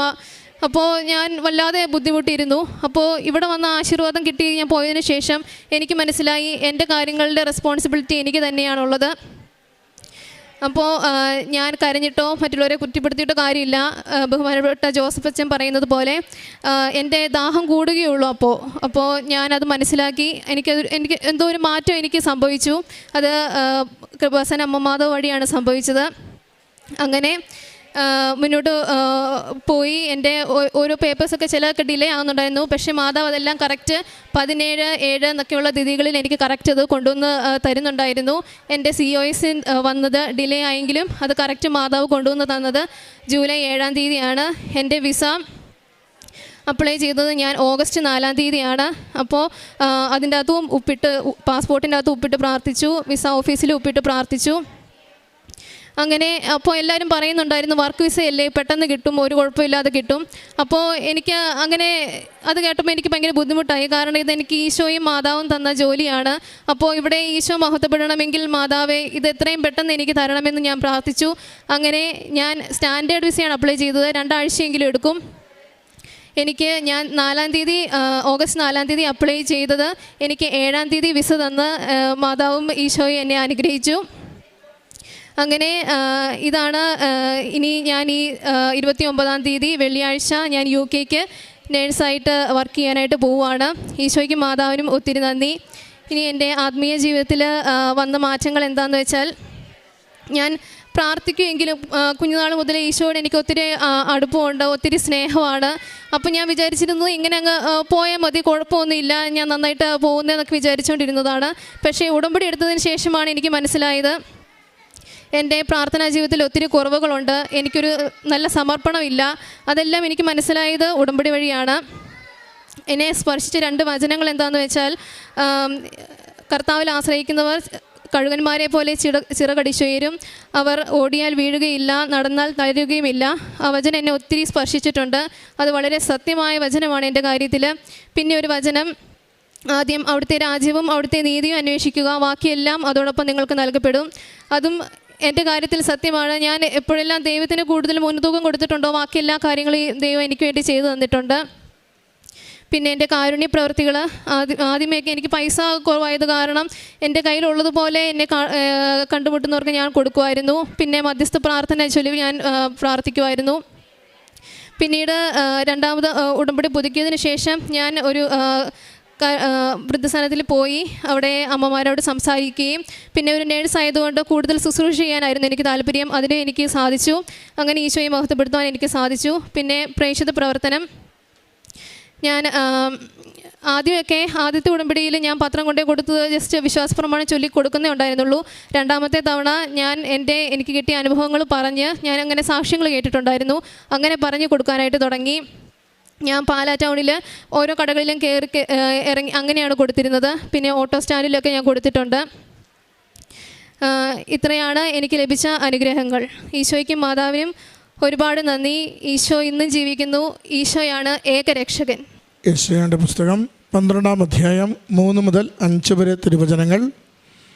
രക്ഷയുടെ കിണറ്റിൽ നിന്ന് നീ സന്തോഷത്തോടെ ജലം കോരിയെടുക്കും. ആ നാളിൽ നീ പറയും, കർത്താവിന് നന്ദി പറയുവിൻ, അവിടുത്തെ നാമം വിളിച്ചപേക്ഷിക്കുവിൻ. ജനതകളുടെ ഇടയിൽ അവിടുത്തെ പ്രവൃത്തികൾ വിളംബരം ചെയ്യുവിൻ. അവിടുത്തെ നാമം ഉന്നതമാണെന്ന് ഉദ്ഘോഷിക്കുവിൻ. കർത്താവിന് സ്തുതി പാടുവിൻ, അവിടുന്ന് മഹത്വത്തോടെ പ്രവർത്തിച്ചു. ഡെന്നി റോസ് അഗസ്റ്റിൻ എന്ന ഈ സഹോദരി തൻ്റെ ഉടമ്പടി ജീവിതത്തിൽ ലഭിച്ച വലിയ ദൈവിക ഇടപെടലുകളെയും പരിശുദ്ധമ്മയുടെ നിരന്തരമായ സംരക്ഷണത്തെയും നന്ദിപൂർവം അമ്മയുടെ തിരുവെളുത്താരയിൽ സാക്ഷ്യപ്പെടുത്തുന്നു. മകൾ പറയുന്നുണ്ട്, പുറത്ത് പോകുന്നതിന് വേണ്ടി 3.5 വർഷം കാത്തിരുന്ന യാതൊരു തരത്തിലും പുറത്തേക്ക് പോകുവാനുള്ള ഒരു വഴിയും തുറക്കാതിരുന്നപ്പോഴാണ് 2 വ്യക്തികളിലൂടെ കൃപാസനത്തെക്കുറിച്ച് അറിയുന്നതും അമ്മയുടെ തിരുസന്നിധാനത്തിൽ ഉടമ്പടി എടുത്ത് ജീവിക്കുവാനായി ഇവിടെ എത്തുന്നതും. ഉടമ്പടി എടുത്തു കഴിയുമ്പോൾ ഏതാണ്ട് OETയുടെ വാലിഡിറ്റിയൊക്കെ തീർന്നു. വീണ്ടും അത് എഴുതേണ്ട അവസ്ഥ വന്നു. ആദ്യം തന്നെ ഏറെ ക്ലേശത്തിൽ എഴുതിയെടുത്ത ഒരു പരീക്ഷയായിരുന്നു. എങ്കിലും അമ്മ മാതാവിൻ്റെ സംരക്ഷണയാൽ തൻ്റെ ആത്മീയ ജീവിതത്തെ ബലപ്പെടുത്തിക്കൊണ്ട് വീണ്ടും അത് എഴുതിയെടുക്കുവാനും UK വിസ അപ്ലൈ ചെയ്ത 3-ാം ദിവസം അത് ലഭിച്ച് വിദേശത്തേക്ക് പോകുവാനുള്ള സാഹചര്യങ്ങൾ അമ്മ മാതാവ് ഒരുക്കി കൊടുക്കുകയും ചെയ്തു. അതാണ് മകൾ ആദ്യം പങ്കുവച്ച സാക്ഷ്യം. അവിടെ കാര്യങ്ങളൊക്കെ മകൾക്ക് ക്രമീകരിച്ചു കൊടുത്തു. ഓസ്കി പരീക്ഷ അത് വിജയിക്കുന്നതിന് വേണ്ടി അവിടെ ചെല്ലുമ്പോഴും ആ പരീക്ഷയ്ക്കുണ്ടായിരുന്ന പ്രയാസങ്ങളിൽ അമ്മ മാതാവ് ദൂതരെ അയച്ചുകൊണ്ട് എങ്ങനെ എഴുതണമെന്നും പരീക്ഷ വിജയിക്കുവാൻ തക്ക വിധത്തിൽ ഒരു നല്ല എക്സാമിനറെ നൽകിക്കൊണ്ട് സാഹചര്യങ്ങൾ അനുകൂലമാക്കി കൊടുത്ത് മകൾക്ക് ആ പരീക്ഷ വിജയിച്ചെടുക്കുവാനുള്ള വഴികൾ ഒരുക്കി കൊടുത്തതിനെയും മകൾ സന്തോഷത്തോടെ സാക്ഷ്യപ്പെടുത്തി. മകൾ പ്രത്യേകമായിട്ട് പറയുന്നുണ്ട്, ഉടമ്പടി എടുത്തപ്പോൾ മുതൽ എന്നെ ഏറ്റവും കൂടുതൽ സ്വാധീനിച്ചത് 7 എന്ന അക്കമായിരുന്നു. അത് അമ്മ മാതാവ് പ്രത്യക്ഷപ്പെട്ട തീയതിയാണ്. എൻ്റെ ഓരോ പ്രോസസ്സും ഓരോ പരീക്ഷകളും എനിക്ക് ഡോക്യുമെൻറ്റ്സ് ഒക്കെയും കയ്യിൽ ലഭിച്ചിരുന്നത് ഈ 7 ചേർന്ന സംഖ്യയിലുമായിരുന്നു. അങ്ങനെ ഡിസംബർ 7-നാണ് ഞാൻ ഇവിടെ നിന്നും UK-യിലേക്ക് പോകുന്നത്. ഞാൻ അവിടെ പരീക്ഷയ്ക്ക് വേണ്ടി അപ്ലൈ ചെയ്യുന്നത്, എനിക്ക് റിസൾട്ട് വരുന്നത്, എല്ലാ കാര്യങ്ങളും 7 എന്ന അക്കത്തിൽ തന്നെ അമ്മ മാതാവ് ക്രമീകരിച്ച് തരുന്നത് ഞാൻ കാണുന്നുണ്ടായിരുന്നു. അത് ഉടമ്പടിയുടെ പ്രത്യേകതകളിൽ പെട്ടതാണ്. ഒന്ന്, നമ്മുടെ ഉടമ്പടിയിൽ നമ്മൾ വിശ്വസ്തതയുള്ളവരും അമ്മ മാതാവിൽ പൂർണ്ണമായി ശരണപ്പെടുന്നവരുമാണെങ്കിൽ നമ്മുടെ ഭാരങ്ങളെയൊക്കെ ലഘൂകരിച്ച് തരും. അതാണ് 3.5 വർഷം നടക്കാതിരുന്നത്. ഉടമ്പടി എടുത്ത് ചുരുക്ക ദിവസങ്ങൾ കൊണ്ട് ഓരോ കാര്യവും അമ്മ മാതാവ് മകൾക്ക് അനുകൂലമാക്കി കൊടുത്തതിനെ സൂചിപ്പിക്കുന്നത്. പരീക്ഷകൾ എഴുതുവാൻ ഏറെ പ്രയാസം നേരിട്ട മകൾക്ക് ദൈവദൂതരെ പോലെ അമ്മ മാതാവ് ഓരോ ഇടത്തും കൃത്യമായ വ്യക്തികളെ ക്രമീകരിച്ച് കൊടുക്കുകയും ചോദ്യങ്ങളുടെ ഉത്തരം കൃത്യമായി എഴുതുവാൻ പറ്റുന്ന വിധത്തിൽ ഓർമ്മയിലേക്ക് പറഞ്ഞു കൊടുത്ത് കൊണ്ടുവരികയും അങ്ങനെ പരീക്ഷകൾ വിജയിപ്പിച്ച് മകളെ സഹായിക്കുകയും ചെയ്യുന്നു. മൂന്നാമത്, അമ്മയുടെ നാമത്തെ മഹത്വപ്പെടുത്തുന്നതിന് അതുപോലെ പ്രത്യക്ഷീകരണത്തിൻ്റെ സാക്ഷ്യമാകേണ്ടതിന് 7 എന്ന അക്കത്തിലുള്ള തീയതികളിൽ തന്നെ ഓരോ കാര്യവും ആവർത്തിച്ച് മകൾക്കത് ആ മുന്നോട്ടുള്ള ഗതി പോകുന്നതിന് യാതൊരു തടസ്സവുമില്ലാത്ത വിധത്തിൽ ഓരോ ഡോക്യുമെൻറ്റേഷനും ഓരോ ലൈസൻസുകളും മകൾക്ക് ലഭിച്ചുകൊണ്ടിരുന്നതിനെയും മകൾ സാക്ഷ്യപ്പെടുത്തി.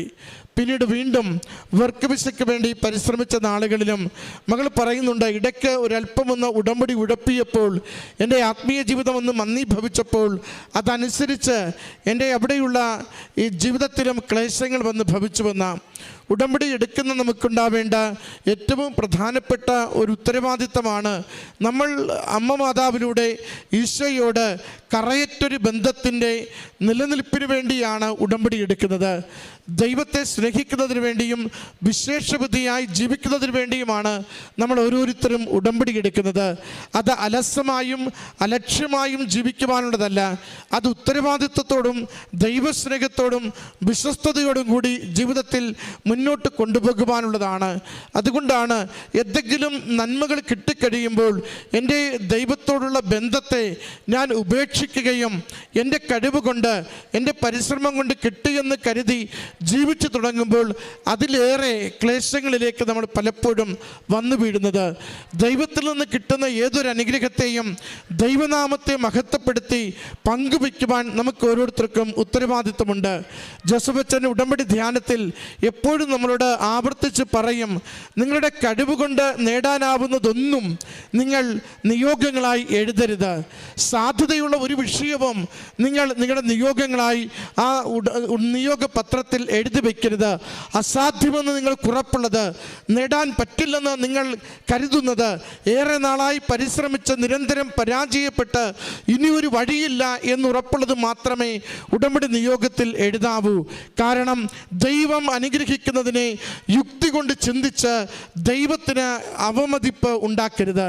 അത് ഗൗരവത്തോടു കൂടി ജോസഫ് അച്ഛൻ നമുക്ക് പങ്കുവെച്ച് തരുന്ന ഉടമ്പടി ധ്യാനത്തിലെ സന്ദേശമാണ്. അതുകൊണ്ട് തന്നെ മകൾ പറയുന്നുണ്ട്, എനിക്ക് ലഭിച്ച അനുഗ്രഹങ്ങളിൽ എൻ്റെ ഉടമ്പടി ജീവിതം ഒന്ന് തളർന്നപ്പോൾ, ഒന്ന് വീഴ്ച വന്നപ്പോൾ എൻ്റെ ഭൗതിക ജീവിതത്തിൽ ഞാനതിൻ്റെ ഞെരുക്കങ്ങൾ അനുഭവിച്ചു.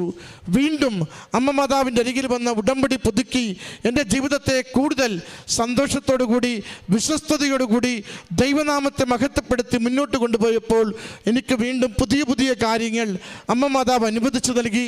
വർക്കും വിസയോടുകൂടി എനിക്ക് വിദേശത്ത് ചെന്ന് ജോലിയെടുക്കുവാനുള്ള എല്ലാ സാഹചര്യങ്ങളും ഈ രണ്ടാമത് ഉടമ്പടി പുതുക്കിയതിന് ശേഷം അമ്മ എനിക്ക് ചുരുക്കം നാളുകൾക്കുള്ളിൽ ഒരുക്കി തന്നു. അമ്മ മാതാവിൽ ആശ്രയിക്കുന്ന ആരെയും അമ്മ വെറുതെ വിടില്ല. അമ്മ കൃപയാൽ നിറയ്ക്കും, അനുഗ്രഹങ്ങളാൽ അനുഗമിക്കും. ജീവിതത്തിൽ സമാധാനം, സന്തോഷം, ദൈവനാമത്തെ മഹത്വപ്പെടുത്തുവാനുള്ള നിരവധിയായ അവസരങ്ങൾ നൽകിക്കൊണ്ട് ഞാൻ കൂടെയുണ്ട് എന്ന് അമ്മ എപ്പോഴും നമ്മളോട് പറഞ്ഞുകൊണ്ടിരിക്കും. ഈ മകൾക്ക് ലഭിച്ച എല്ലാ നന്മകൾക്കും അമ്മ മാതാവിനും തിരുക്കുമാരനും നന്ദി.